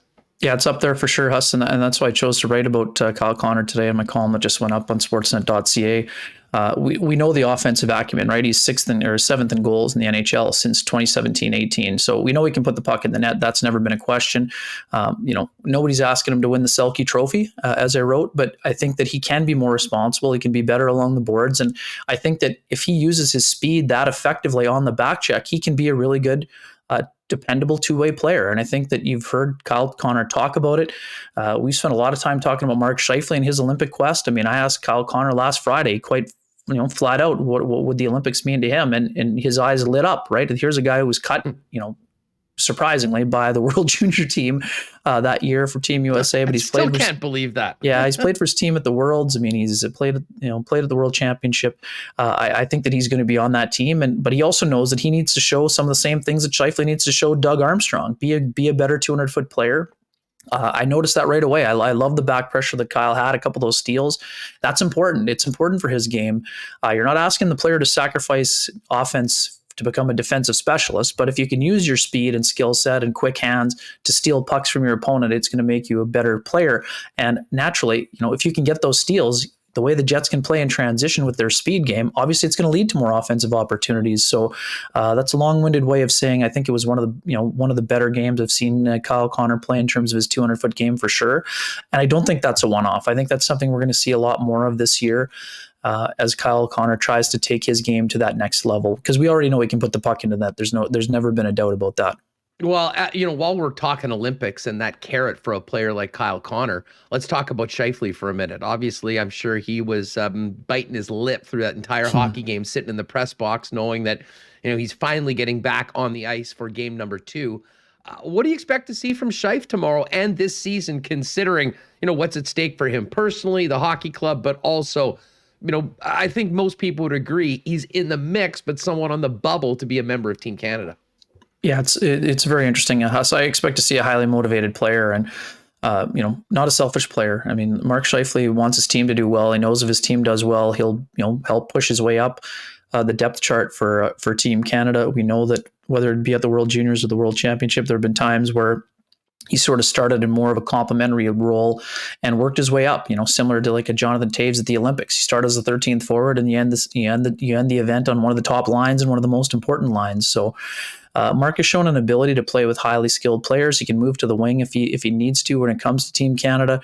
I expect that, last year would have been a tough way for him to end it. I mean, I know he didn't want to talk about it. He's talked about turning the page and all of those things, but for two playoffs in a row, he ended as a spectator, one from a crazy, unlucky injury, and the second one from a split-second choice where he was knocked out of the playoffs. So we know that wouldn't have sat well with him. We know he would spend a lot of time with Adam Oates. He would have, turning the page, it would be no problem for him, but he has something to prove to himself. He wants to continue to get better, be a better player.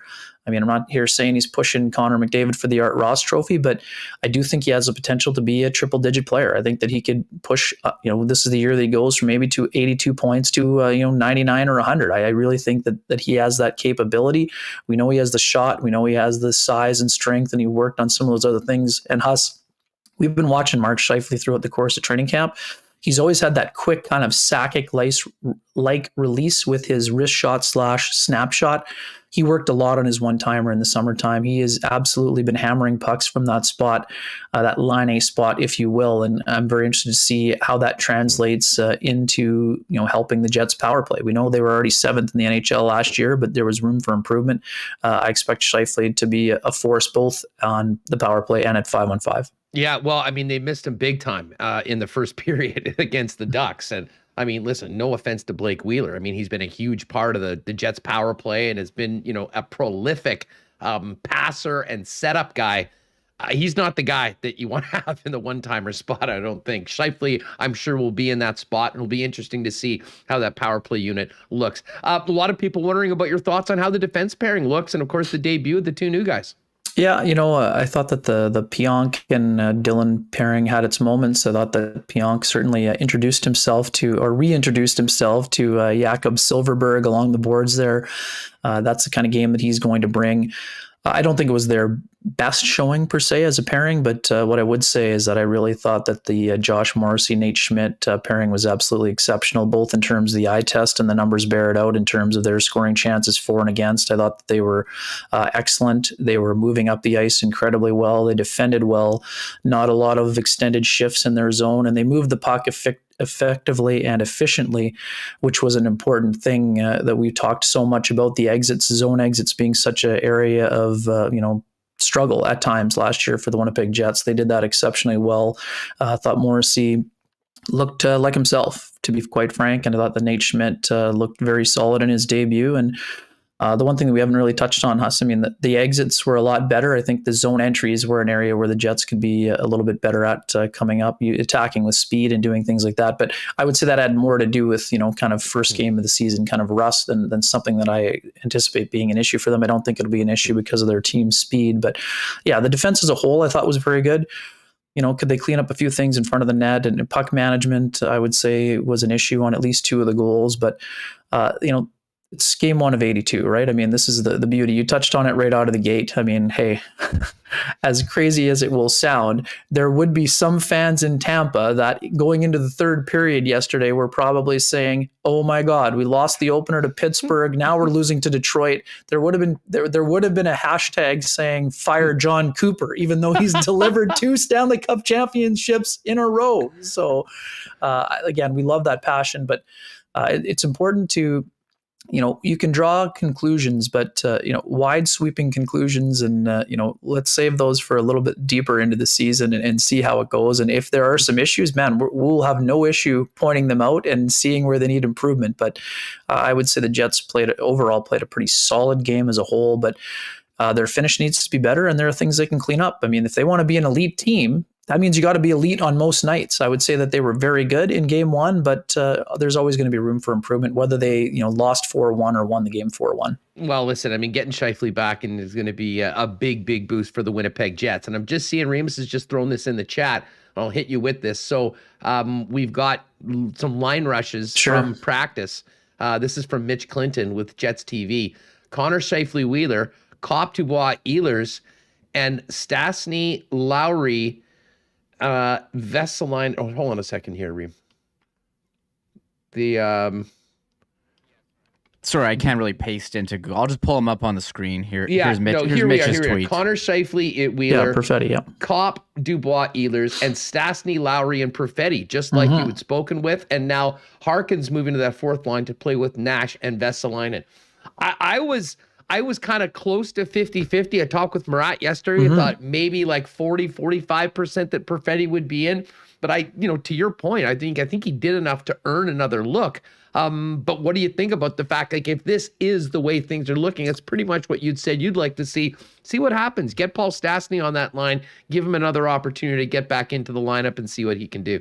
Yeah, I mean, I like it. I like what I see there. I think it's something that's worth exploring for sure. It's going to be permanent? No, but you have a lot of really elite thinkers on that line, Huss. You got a lot of guys, really smart, hockey intelligence, IQ, whatever you want to call it.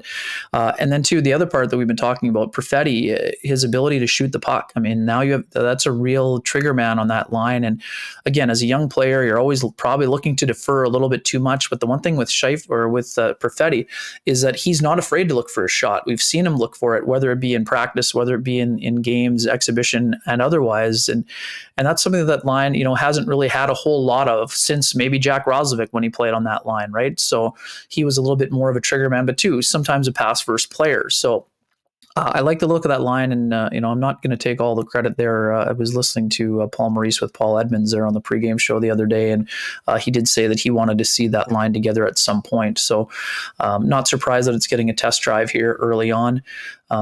Obviously, too, this is not a knock on Evgeny Svechnikov either. I mean, here's a guy who has had an outstanding camp. He not only went out and played well, he earned the job, but I mean, it was also tough travel for him right now, flying in just because of the circumstances, the cap gymnastics and everything else, and not being on the opening day roster because of the cap implications and squeezing out the most out of that LTIR and the bonus pool and everything else.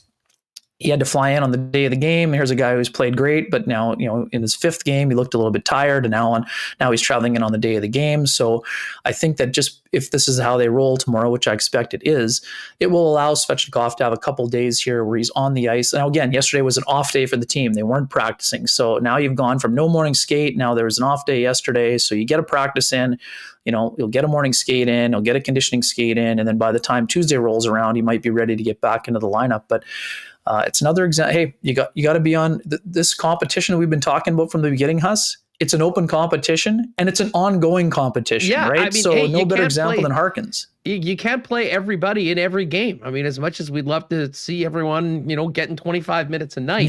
Yeah. So let's assume that this is the way things are for tomorrow night's game. What are you going to be looking from Cole Perfetti in particular, and what does he need to do to extend his time in the Jet lineup and prevent going back and being in the middle of the Moose top line? Yeah, for sure. I mean, I think it's more of the same, Huss, more of the same. And I think now that, with Stastny being on that line, there's a little bit more, and this is not a knock on Jansen Harkins, who had an outstanding camp, but Paul Stastny has earned a little bit higher level of trust than a Jansen Harkins, no matter how well Harkins played. So I think that line will have the opportunity to play a little bit more naturally just by having Stastny on it. Obviously, it's probably a little bit of disappointment to Harkins because of how great he played, but like I said, it's an open competition, and as long as Jansen Harkins is playing well and generating, whether it be on the forecheck like a Matthew Perreault did or finishing, he's going to get his opportunity to bump his way up the lineup. But right now, Perfetti has the inside track on that job, at least initially. He needs to be the trigger man on that line, be effective, be smart, make smart reads, chip the puck, whether it be chipping the puck off just to make sure you're not turning it over at the blue lines, things of that nature. But I think it's a good spot for him to ease in on. I mean, obviously, he's going to be a top 6 player as he moves along, but he's a guy that can be comfortable in that role. And and the World Junior team, he played on the wing, and I think he was effective there. I think it allows him, when you play with 2 veteran players, 2 very dependable players, you got a physical player in Adam Lowry. I think that's a really smart place for them to be starting out on. Will there be opportunity for him to move up the lineup as we move along? Perhaps, yeah. I mean, you could see the potential for that as well. But for now, I think you put him in a place to succeed, and if he can give you some offense, it's a bonus. But I think Perfetti just needs to continue to focus on the things that he has been focusing on so far and has done so effectively, and that will continue to earn him looks, just based on the skill set and the diligence and effort and all of those things. But it's a wide open competition, and it still has a long way to go before it is determined. But I think it's good that the Jets are giving him another taste of it here on this road trip. And again, does it help that they're playing against teams that, aren't necessarily going to maybe run you out of the rink, or that is a non-division opponent? All of those sorts of things. Maybe 2 rebuilding teams, of course. But I mean, if he shows well, again, there's no reason that he can't stick in the lineup for that game against the Minnesota Wild when you get into that Central Division kind of a battle. But the Jets are playing 6 out of 8 against the Pacific, so. I think it's a great chance to get young guys kind of settled in and for that competition to continue. Ken Wiebe with us. Hey, Kenny, before we go, you mentioned the Sharks. They are in a rebuild. They've had a very tumultuous offseason, and so much of it revolves around former Winnipeg Jet Evander Kane. And listen, I know many of us have made cracks about it, but it is in a lot of ways sort of a tragic story, what's happened to a guy with so much God-given talent and where he's at right now. Just what do you make of where Evander's at right now? And I'll ask this. I've had this conversation with a few people over the last couple of weeks. Where does Evander Kane play his next game? Is it in the National Hockey League, or is it in another league over Europe, KHL, somewhere like that? Yeah, that's a tough question until the results of the rest of this are come to light. But it's an unfortunate situation because this is a player who's got incredible talent and ability, and again, for as many times as there may have been a confrontational relationship at times with the media, this is a guy that can be an incredibly engaging person as well. So you hope that things can settle down, and if he needs help, that he gets the help that he needs, and from there it's going to be up to him. I mean, I don't know the truth of the matter is, I don't know the answer to the question. It's a fair question, and if I had an answer, I'd love to tell you. But this is a guy that has NHL talent, and hopefully he can get himself in a position to be an NHL player again. But that remains to be seen. What do you have cooking for the weekend? Are you and Rennie going to be firing it up again late night? Yeah, yes, sir. We're going to be doing post games for every game this year. At least that's the intention. And so as soon as he's back to the hotel, should be in that kind of 12:30 or 12:45 range. We'll get another night owl special coming on Saturday night, and hopefully the folks will migrate over from here and from Illegal Curve over to sticking around for the show. Well, this is breaking news. I mean, are you telling us, Jet fans, we have to look forward to 81 more episodes, hopefully, of Kenny and Rennie after games? That's the goal. I mean, we were able to do it last year, but yeah, I mean, we'll see it. We'll see if we can make it happen, but that's the goal. We got to keep, like you said, like you always say, Huss, you got to give the people what they want. So yes, well, what they want is more Kenny and Rennie. Folks, if you have not already subscribed, it goes without saying, get over there. Remis will throw the link up in the chat. Go over there. After you've hit the red subscribe button on our page, do the same for Kenny and Rennie. Of course, they'll be kicking it off about an hour after the game. The IC guys will go right at game time. Post game, and then turn it over to the boys. Enjoyed the first episode and enjoyed this conversation as always, Ken. Have a great weekend. Enjoy the Bomber game tonight, and of course, game number 2 for the Jets tomorrow. Yeah, thanks for having me, Huss. Hope you're able to get that bet to come through, and have a great weekend. Always great to chop it up, and we'll talk next week, my friend. You got it. There he is, Ken Wiebe. Follow him on Twitter at Weeb's World, and check out just new piece up on Kyle Connor over at sportsnet.ca. All right, a big thanks to our friends over at Not AutoCorp for their support of Winnipeg Sports Talk since day one. The new Winnipeg Car Lab is open. If you need a wrap, striping, tinting, rims, anything on your car, they can do it there at Winnipeg Car Lab. Follow on all socials, TikTok, Instagram, Twitter at Winnipeg Car Lab. And of course, if you're thinking about getting into a new ride, before you do anything, check out what they've got going on at Not AutoCorp. Why not get into a great deal with the help of the Not team? And of course, the car of your dreams, Waverly and McGilvery, or start shopping and find out more on everything they do at Not over at not.ca. A big shout out to our friends at Nick and Nicky over at the Nick and Nicky DQs. You know it well. 4 locations here in Winnipeg and Southern Manitoba: DQ Northgate, DQ Niverville, the DQ Polo Park, and of course DQ St. Anne's. Blizzard season, summer-wise, might be ending, but we know that we're 12 months a year here in Winnipeg for the great taste of Dairy Queen. Pop by for a Blizzard, ice cream tweets, lots of great things you can take home, as well as cakes. If you need a DQ ice cream cake for your next event, be the hero. Hit them up on Instagram at DQ Manitoba, and they'll get it ready for you to pick up quick and easy at any of the 4 Nick and Nicky DQs. And we're going to talk NFL coming up with Hacksaw, but of course it's a Bomber game night. We're going into the weekend, and you know what that means. Before the end of the program, another marble race with our friends from Canadian Club. We had Schickster last week, won our first co-branded Winnipeg Sports Talk Canadian Club hoodie. We've got another one to give away, maybe something else in the tickle trunk, so make sure to stay with us if you're with us on YouTube. In fact, pay attention to the chat right now.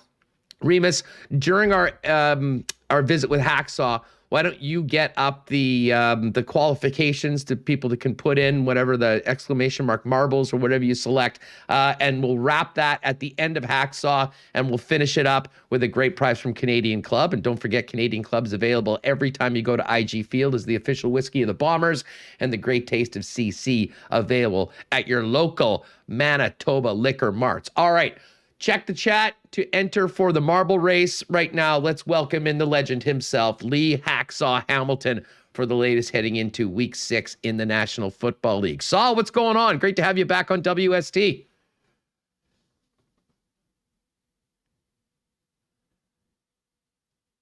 You know what, Lee? Rima, I don't know if I'm muted from Lee or if he's muted, but I'm not hearing him. All right, over there. There you go. You're back, Lee. Saul, what's going on? Operator error at your end, I'm sure, because I don't know what I'm doing technology here in San Diego. Hey, nice to be back with you. Hello, Winnipeg. Enough topics on the table to talk about in the NFL? Yeah, no doubt about it. Well, I mean, we have to start off with this is one of the biggest stories in the National Football League in the last few years. Since we last spoke, the Raiders have lost a couple games, and now they've lost their head coach. I mean, a legendary figure in the National Football League, now persona non grata throughout the league, John Gruden. What do you make of how this took place, Lee, and the end of the Gruden era in the National Football League? Hustler, I fear this is the tip of the iceberg. I think there's a lot more to this, and I think a lot more people are going to be swept into the cesspool. I don't know how the National Football League is going to put this oil fire out, but it's terrible. In terms of John Gruden, part of me says, how could somebody so street smart as him do something so stupid as he did? And he did it for 11 years. That's the shocker to me. Part of me says on the right hand, the guy's a punk. The guy's a frat guy. The guy thinks he's above everybody in the world. Boy, it's come back to haunt him. It's come back to kill his career. And it's tragic because he was a bright light in the NFL. And there's no doubt he's a great offensive mind. But there's an arrogance there. I'm so stunned at the depths of this. And like I say, tip of the iceberg. I don't think we know how far, how deep, and how many people this touches, but I fear it really does. Now, the longer we go day by day, Andrew, we're going to have more revelations. And the latest now is by virtue of these emails that have kind of leaked out. The latest is that the lead lawyer for the National Football League, Jeff Pash, is involved in this. And he has close ties to Bruce Allen. Bruce Allen is tied to Gruden. I'd like to see the carbon copy CC list on all those emails. Who else got all this junk that Gruden was sending out, and who responded in according fashion?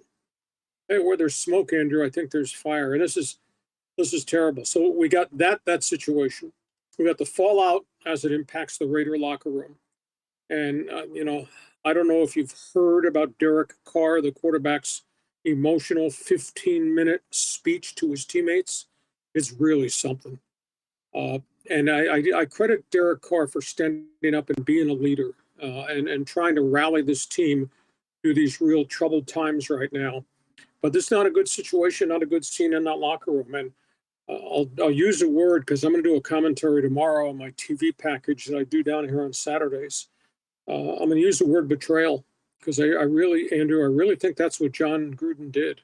I think he betrayed that locker room. I think he betrayed every African-American player on that roster. He surely betrayed the gay player whom he, quote, saluted on his roster. I just think this is a terrible situation from a chemistry standpoint. And Derek Carr stood up in a locker room meeting the day after Gruden had met with the players, and then all this other junk came out. And he tried to pull his team together, and he tried to pull his team's diverse roster together. I was really, really impressed with the stuff that I got and on the QT from what Derek Carr said. So I have great respect for him. And he wept. He wept in the middle of the locker room while addressing the players. And there's no doubt that an NFL quarterback has a special linkage to his head coach and his offensive coordinator. It's probably a different bond than any of the other position players because so much revolves around that quarterback position. And for Derek Carr to stand up and take that lead, and he's not an outspoken, verbose, wild personality guy. He's kind of refined. For him to do that, I was pretty impressed. But I don't know what it's going to be like for the Raiders to come out of that locker room and have to go play Denver. Rich Bisaccia has got good credentials. There's still a pretty good coaching staff there. It's a Raider roster, though, that's still got enormous problems. And I think in the big picture,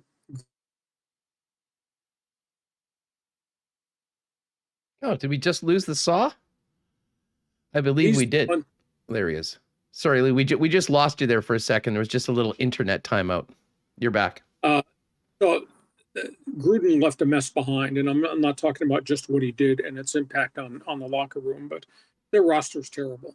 And he's the one that had player personnel final decision making. And if you go back and if you look at all the roster moves he made, the draft picks that failed, the weird trades that he made, guys that he acquired that he cut loose, that's not a real good situation. I don't care they were 3-0 out of the gate. That might have been a mirage. That might have been false. I don't know, but not the same team right now. And now they got a leadership void. So yeah, it's from top to bottom, from that coach, what he did to himself in his career, and what he did to his locker room in that franchise, and to the problems that Mark Davis has got. He's got a lot of stuff swirling around him too. Well, let me ask you about Mark Davis, Lee, because it's there's been all sorts of speculation as to why these emails were leaked, and it sort of seemed like someone somewhere wanted this to get out, which presumably meant the end of John Gruden. Some people have speculated it was the Raiders themselves.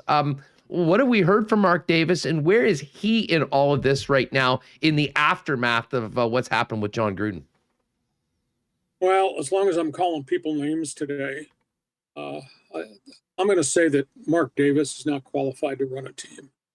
Mark Davis, have you ever heard the phrase, born on third base, woke up and thought you hit a triple? That's Mark Davis. He was granted the franchise on the passing of his father. He was given a stadium by a rich city that had money to spend and wanted to become a major player in major sports, so now they got the NFL. I'm not sure that Mark Davis has any track record of success. They were a miserable business failure in Oakland, failure on the football field for a long extended period of time. I wrote a column after the Raiders announced the move to Las Vegas, and I said, congratulations, Las Vegas, you lose. Under the Davis family, Al, who then passed on the franchise to Mark, Their record was 90 and 182. Think about how bad football that is over an 8 or 10-year period. 90 and 182. So I know there's a great track record there. He obviously hired the shiny object in John Gruden and gave him this mega contract. And by the way, that contract now is very much in jeopardy. As I was told, a bunch of that money was back end deferred. Gruden's never going to see that money either.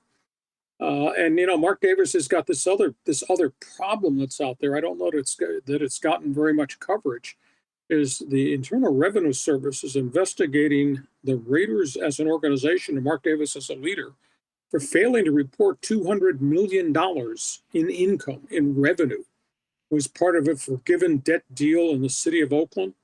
That's revenue they never reported on corporate income taxes. And their top 4 executives that work for Mark Davis have all left the organization.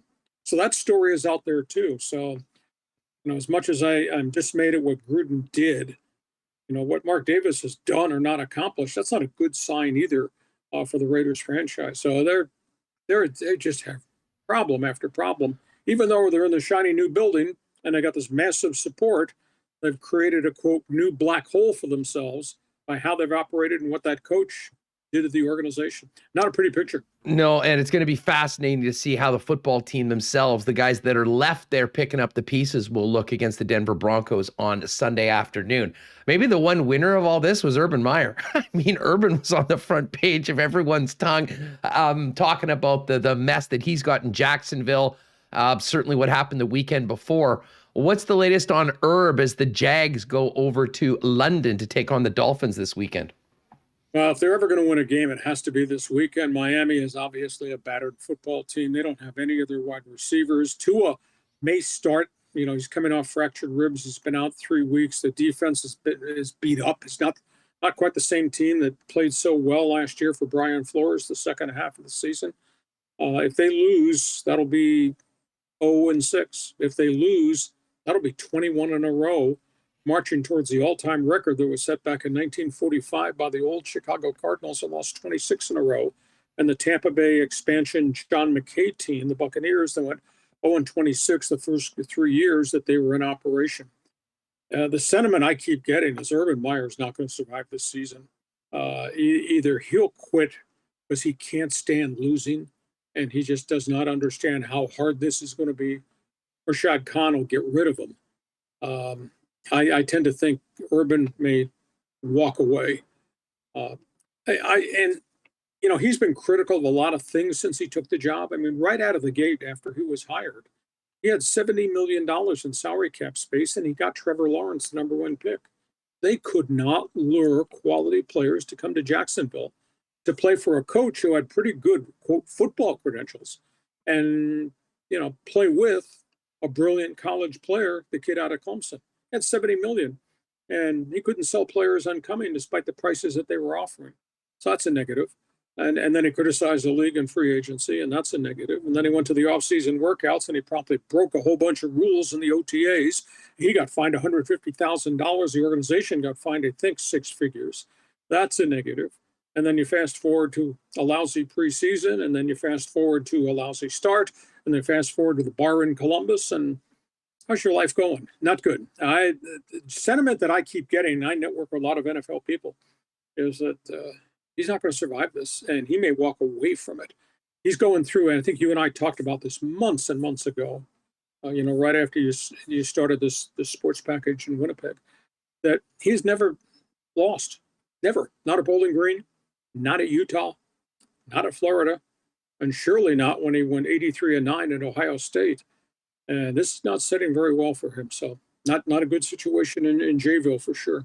No doubt about it. Let's get to the games on the weekend. And to me, the game that's the most intriguing, or one of them, is the Chargers at the Ravens. Ravens with a Houdini act in the fourth quarter, taking advantage of the Colts kicking problems, and they pull one out of the fire.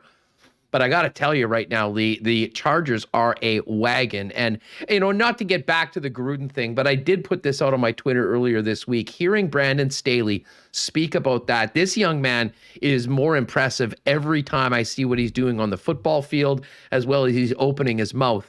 When he's opening his mouth and speaking, he really, I think they hit a home run with their young head coach. And It's showing up on the football field right now. I mean, that game against Cleveland, it was like a video game almost. It reminded me of the Chiefs-Rams game a few years back that ended up 54-51 because it was just points after points after points.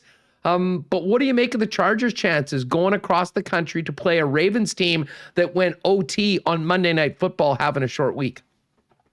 Well, when they hired Brandon Staley, I had NFL people in Seattle that I used to work with when I was a voice of the Seahawks and voice of the Chargers. And they told me that Brandon Staley was a Rhodes Scholar football coach. I mean, he's a real bright light. He is ahead of the curve intellectually. And you just watch what they do offensively and how they dictate what they're going to do to that defense. And, whether that's when they go to hurry up, fast break offense, when they go to fourth down calls to catch the other guy with too many guys on the field. He is just a creative genius in terms of being able to execute. Now, I do maintain that the longer coaches compile video on the stuff the Chargers are doing, they'll find a way to slow down Justin Herbert. They'll find a way to take away some of the smart guy stuff that Brandon Staley is throwing at opposing teams. But, I looked at their schedule, and we might have talked about this very early on in preseason. I looked at their schedule, Andrew, and I said, boy, this schedule at the front end is brutal. How are they going to survive all this? Because they're playing all these big-name quarterbacks, a bunch of them at home.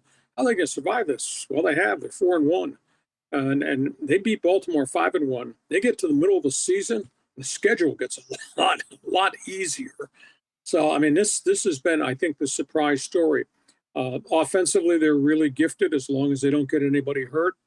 I mean, between Keenan Allen and the big 6'5" Mike Williams and the do-everything running back and Austin Eckler and the old tight end Jared Cook, that group making plays down the field. Now, if anybody gets hurt, and maybe that flips the equation. Defensively, they got a lot of shortcomings, cannot stop the run. I mean, how you could give up 230 yards rushing, what Cleveland did and pound them, and then still win the game. You don't see that in the National Football League very often. But to get to your specific question, Lamar Jackson is bleeping brilliant, throwing, running. I don't know how a quarterback can handle this wear and tear factor over 17 games, the way he plays the game. They got no running game aside from him. They've had a lot of injuries at wide receiver. They do have a brilliant tight end that they throw to. They're going to collectively get better and better defensively because that's what Harbaugh does, is make his team better as the season wears on. This is going to be a fun matchup because I have no doubt that Justin Herbert's going to go down the field and try to attack that defense. And I have no doubt that the Chargers are going to be spread sideline to sideline, chasing Lamar Jackson around. Could be a good game. I think the Bolts can win this thing based on what I've seen the Bolts do against all these other teams. Whether what they did at Kansas City, what they just did in a shootout with Cleveland. Don't think they have enough defense, but boy, they're cooking on offense right now. Are they ever? Well, I'm just going to mention. It's Hollywood. Where does he play? In Hollywood, the entertainment capital of the world, and that Charger offense is entertaining. Maybe some people in LA will actually embrace the Chargers and actually cheer for them when at the SoFi Stadium when they play games. Cleveland has, I mean, as I said, they were part of that show on Sunday. It didn't end up going well for them. They're 3-2 coming home. And yet, Lee, they're a 3.5-point favorite at home against the lone undefeated team in the National Football League, the Arizona Cardinals. Are people slow to be respecting the start of the Cardinals, or is this just a real tough spot for them going in to play a team that will be smart and looking to get back in the win column after a real tough loss despite putting up all those points and yards? Well, I saw the same thing, and I said there's a lot of people not paying attention here. Arizona's really good. Arizona's really dynamic. Arizona just traded for the Eagles tight end, Zach Ertz, on top of all the skill they've got. And Kyler Murray is making a ton of plays down the field, and they're big chunk plays on offense and defense, although they're not going to have Chandler Jones this weekend, and that's a bit of a setback because of the COVID situation. They do have J.J. Watt, and they do have some other good people in the defensive front. What's not no one across the country is paying attention to, it's not being spoken about, Cleveland's beat up. Cleveland lost a ton of guys in the secondary in that game in Los Angeles against the Chargers. But obviously, Cleveland's got the two-headed monster running back, and Baker Mayfield is Baker Mayfield, even though he's getting virtually nothing from Jarvis Landry, who's not played, and he's getting very little for Odell Beckham. And for a guy being paid $14 million, it's averaging, I think, 2 catches per game. They're not targeting him. I just don't understand that. But Cleveland, Arizona, I think that's going to be a war. But the Browns are really chewed up on the back end with injuries. And obviously Arizona losing Chandler Jones to COVID, at least for this weekend's game. That's a tough blow for them. Lee, great stuff. What do you have coming up at LeeHacksawHamilton.com heading into the weekend?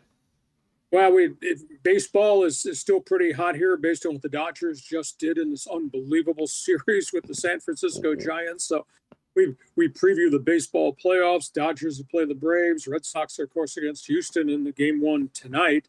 We got the NFL weekend and the big games, and just ongoing saga with John Gruden. We got NBA about to open about a week from now. We got the National Hockey League that has just opened with both the Ducks and the Kings posting rather surprise victories. And so there's always a lot to talk about. It's always on the website. I guarantee you, if you check my website, LeeHacksawHamilton.com, you'll be the smartest man in Manitoba, aside from me on the air and him as the host at the bar. You're the best, Lee. Well, we'll see the Ducks here for the Jets home opener next Thursday, and then another game. They play 3 times in the first 7 games, which is a bit strange, but we'll definitely chop that up with you and talk some more NFL real soon. Thanks, as always, for your time, my friend. My pleasure, guys. Be well. Talk to you again. There he is. You can follow him on Twitter at Hacksaw1090, but the website is LeeHacksawHamilton.com. All right, coming up to the top of the hour, it's Friday afternoon, and you know what that means. We have some business to take care of. For everyone joining us live on the YouTube channel, it is our Marlboro race. Our great friends and sponsors at Canadian Club have teamed up with us for co-branded Winnipeg Sports Talk CC hoodies, t-shirts, and we've got one of those hoodies. Schickster was our first winner. He's got the rare 001 edition. This is going to be 002 edition. Let's get Remis back in here. And Remo, I was paying attention. It looked like we had a lot of people slamming the marbles command. And by the way, if you did that, please make sure you hit the thumbs up, the like button. We could certainly help that. Obviously, if you've not hit the red subscribe button already, please do, and join us daily here Monday to Friday at 1 p.m. But how are we looking for the Friday finale, our marble race with our friends at Canadian Club? Yes, Hustler. I'm very happy that I took the time to update the Marbles app before. So we're going to be ready to go. Here is the beautiful t-shirt and hoodie with the Canadian Club limited edition. We're not sure if we're going to get this exact one again. Oh, sorry. Again, in the future, I can't click around. But yeah, thanks everyone. If you type !marbles, you'll be automatically entered. People are asking me to check. I don't have the bot verifying with every single person anymore because it got annoying. Just spell it right, folks. If you put the exclamation mark and spell marbles right, you are in. And hey, just while you've got those up, I'm going to give a shout out to Stifa Shane, who was our winner of the wheel yesterday. For everyone that guessed Kyle Connor heading into the Jets' first game for the first goal scorer of the year. And now we've got a t-shirt and some other stuff for Shane for his win in the contest. But right now, it's all about the Canadian Club Winnipeg Sports Talk hoodie. I Love Rye package. We'll set you up real good for whoever is our winner today, Remo. But you've done the update.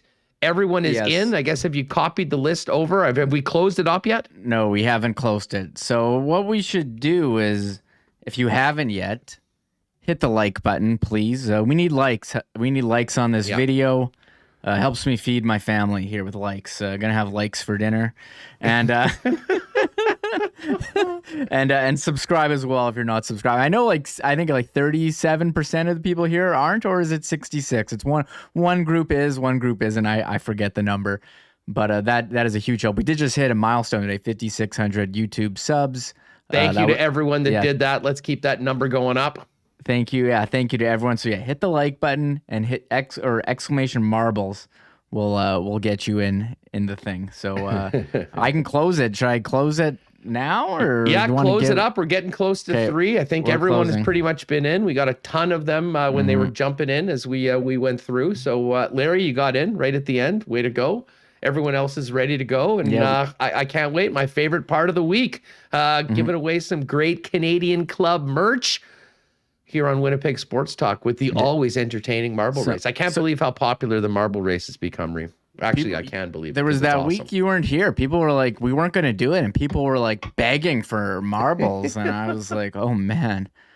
And Brandon had no idea what was going on. I had to do I got to do play-by-play. That was pretty fun. I've never done play-by-play for people, only for myself as a joke. But here, I'm going to close off the entries and then I'll copy and paste. We had 111 entries. 263 people in here. Like, why? Where's the other 150 people doing? They don't want to type. I'm surprised you didn't want a marble in it, but that's up to you. Better chance for the people that actually are in here right now.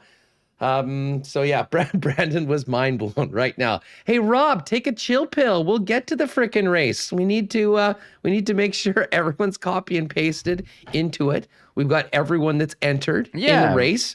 And hey, I'll just quickly, thanks again to Dustin Nielson, who joined us earlier today. If you joined us sort of late, we talked a lot of hockey with Ken Wiebe. We had Hacksaw on the NFL, but did set up tonight's game between the Bombers and Elks with Dustin Nielson, who will be calling the game on TSN tonight at 8 p.m.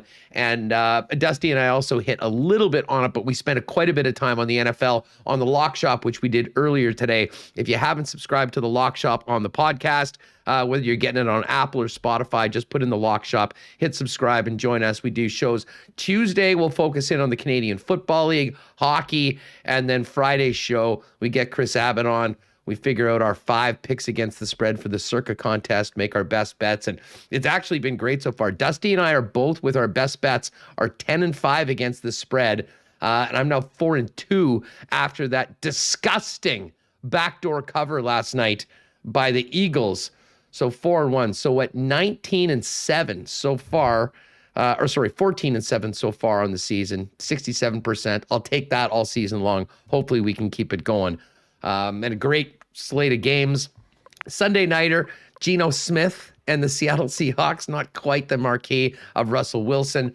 And then the Monday nighter will be interesting. The red-hot steamroller that is the Buffalo Bills going into Tennessee to take on Derrick Henry and the Titans. All right, Remo, how are we looking for the marble race? Yeah, we're looking good. Did you want to just go over Murat's tweets from practice? He did have some updates on the lines. I know you and Ken touched on it briefly. There was an incident that maybe we should mention. It sounds like it's nothing, but he did say Svechnikov and Dubois ran into each other during one of the last drills, went down in a heap, stayed down, got up, gingerly shook it off. They both look okay, so I don't have to worry too much there.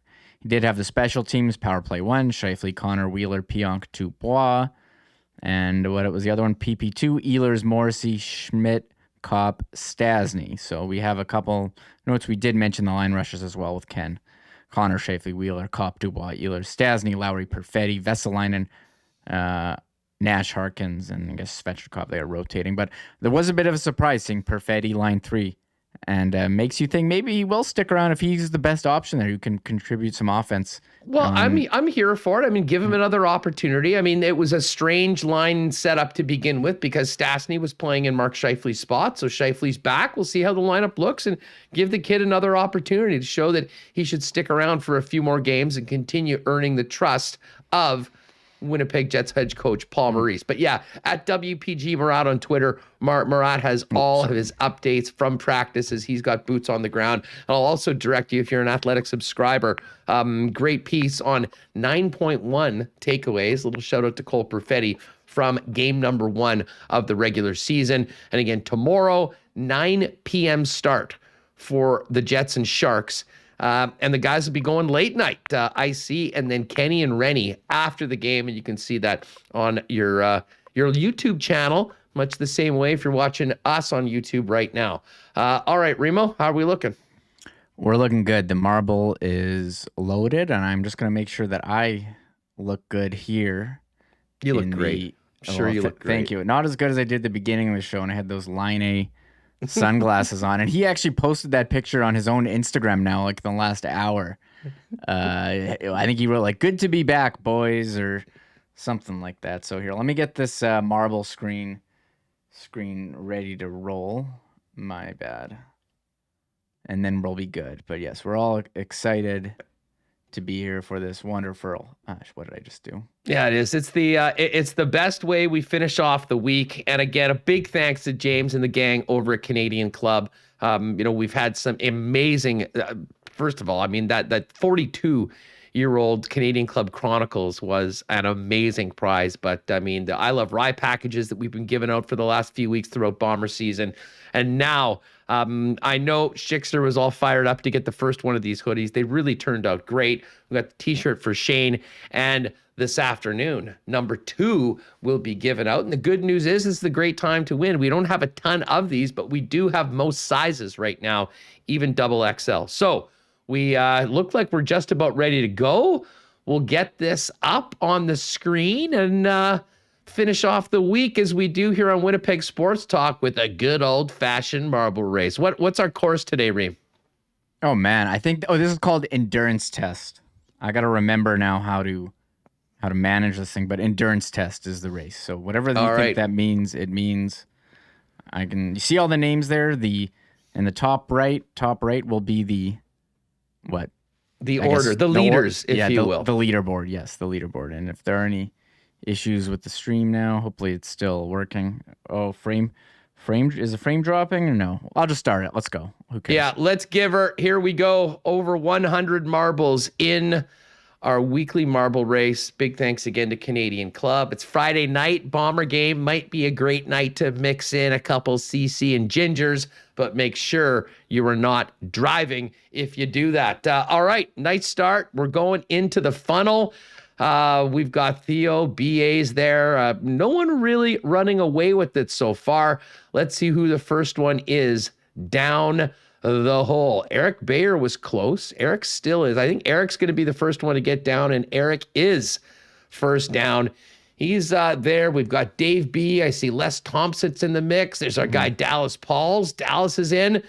Right now, everyone meeting back in the middle. Eric Bayer still in first, but a very closely contested marble race so far, as everyone looking to get into the mix and get close to the lead.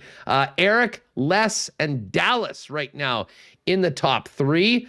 This is the endurance test, and it looks like Les is taking a little bit of a different route right now as we try and keep tabs on where everyone is. But Eric, Dallas, and Les all right up there near the front of the pack as we get closer to the transition and into the first, what do we call these things, Remis? Eric perfectly navigates that.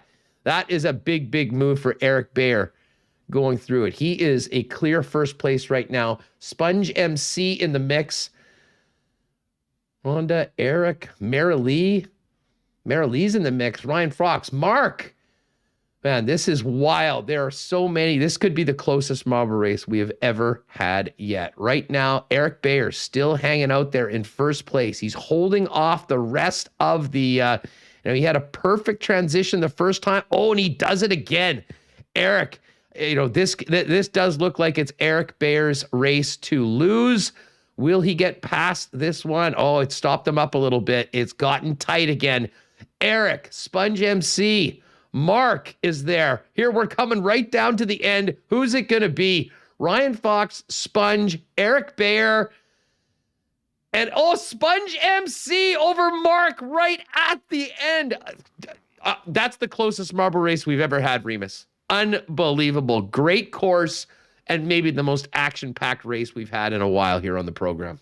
Yeah, that was a photo finish. It looked like it was Eric Bayer's race the entire time, but at the end, Mark and Sponge MC got in there, and it looked like they all got in simultaneously, but we go to the photo finish, and yes, Sponge MC takes it down. Sponge, let us know your Twitter handle or Instagram so we can contact you, because some of these people email us and they don't use their real name, and it's tough to confirm their identity.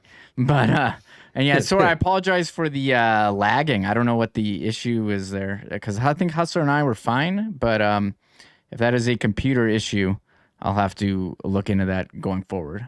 Theo Seegers coming in to round it up. There it is, Sponge MC, our winner, a photo finish. There's Sponge right there. He's all fired up, or he or she is all fired up. Woohoo.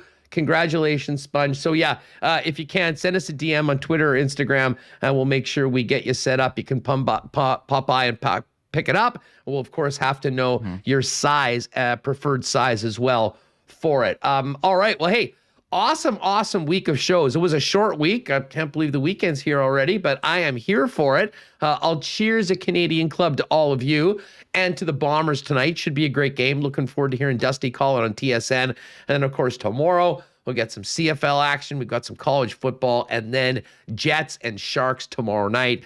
A full slate of games on Sunday for the National Football League. And we should mention the Red Hot Ice, who are ranked number 4 in the country right now amongst junior teams. They're back at it. And of course, Remo, the first 2 games for the Manitoba Moose go in Toronto this weekend. I believe Dan said 3:00 starts Saturday and Sunday. So if you want to see how the Moose look, you'll be able to do that tomorrow. I believe there's a free trial of AHL TV right now, which is great if you want to watch the Moose. And I do know if you're a season ticket holder for the Jets, they also did include a subscription with season tickets if you'd like to watch the Moose. So check your season ticket account for more information on that.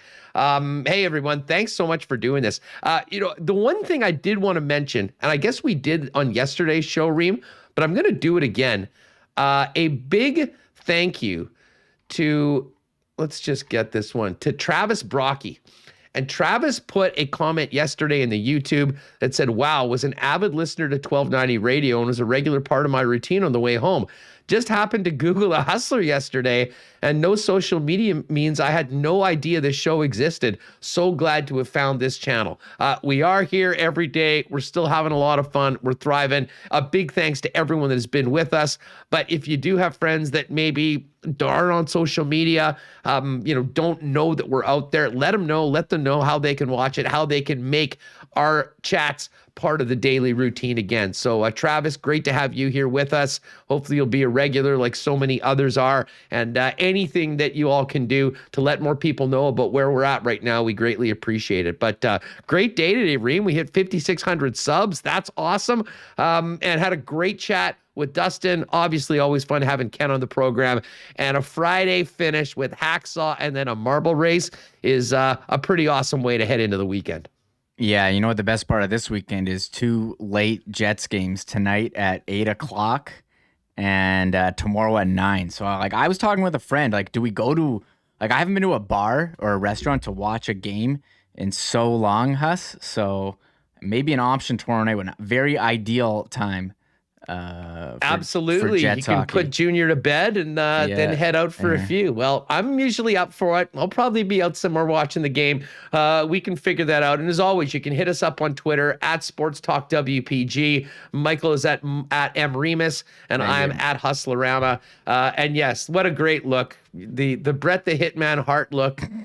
It's the best. Patrick Laine, along with Remo, who looks like, a backup outfielder or potentially a bat boy on a sunny day at a major league ballpark. I think I bought these for a cycler costume for Halloween one year. And you went as a cycler? That's got to be one of the lamest costumes of all time. People thought I was Lance Armstrong. It was awesome. What do you mean? Did you have a big Livestrong thing? The full Livestrong cycling suit? I should have done that. It was very, very last minute.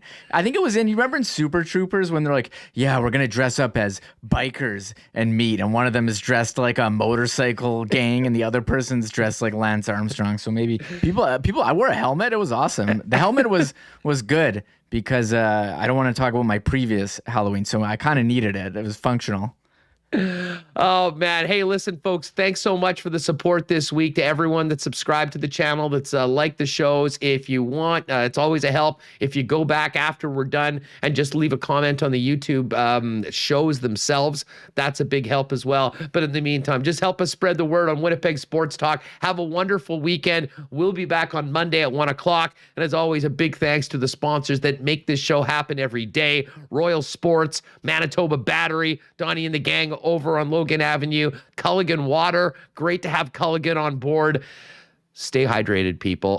Princess Auto, big curling weekend coming up as we get closer to the Olympic trials next month in November in Saskatchewan. Little Brown Jug, don't forget that S'more Beer Please event. If you're looking for a great spot, maybe to take your special someone out for a unique spot for a beer, that's tonight at Little Brown Jug. More information on the website at littlebrownjug.ca. Boston Pizza, the gang over at Not Auto Corp, of course, Canadian Club, what a great marble race, and the Nick and Nikki DQ group, and Coolbet Canada. Quick update on those lines for Coolbet. If you want all the NFL stuff, Dusty and I chopped it up for the week in the National Football League on the Lock Shop earlier today. And as far as tonight's game goes for the Winnipeg Blue Bombers, Bombers settling in as 12-point favorites on the road against the Elks. No Trevor Harris for Edmonton. Montreal, 5.5-point favorites in Ottawa tomorrow. And the other game tonight, probably the game of the week, Calgary at BC. BC, a 3-point home favorite. You can go to Coolbet. All the NFL lines are up as well. Hockey lines every day. Lots to bet on right now. If you never played there before, use the promo code WST and you'll get a 100% bonus up to $200 on your first deposit. All right, we got to get the podcast up. Thanks so much, everyone. Have a wonderful weekend. We'll be back here talking Jets, Bombers on a big Monday show, 1 o'clock here on YouTube and just after 3 in your podcast feed. Thanks for being with us. Oh, my God. Oh! Shut it down. Let's go home. Thanks for tuning in to Winnipeg Sports Talk Daily. Make sure to subscribe on YouTube and your favorite podcast feed at winnipegsportstalk.com.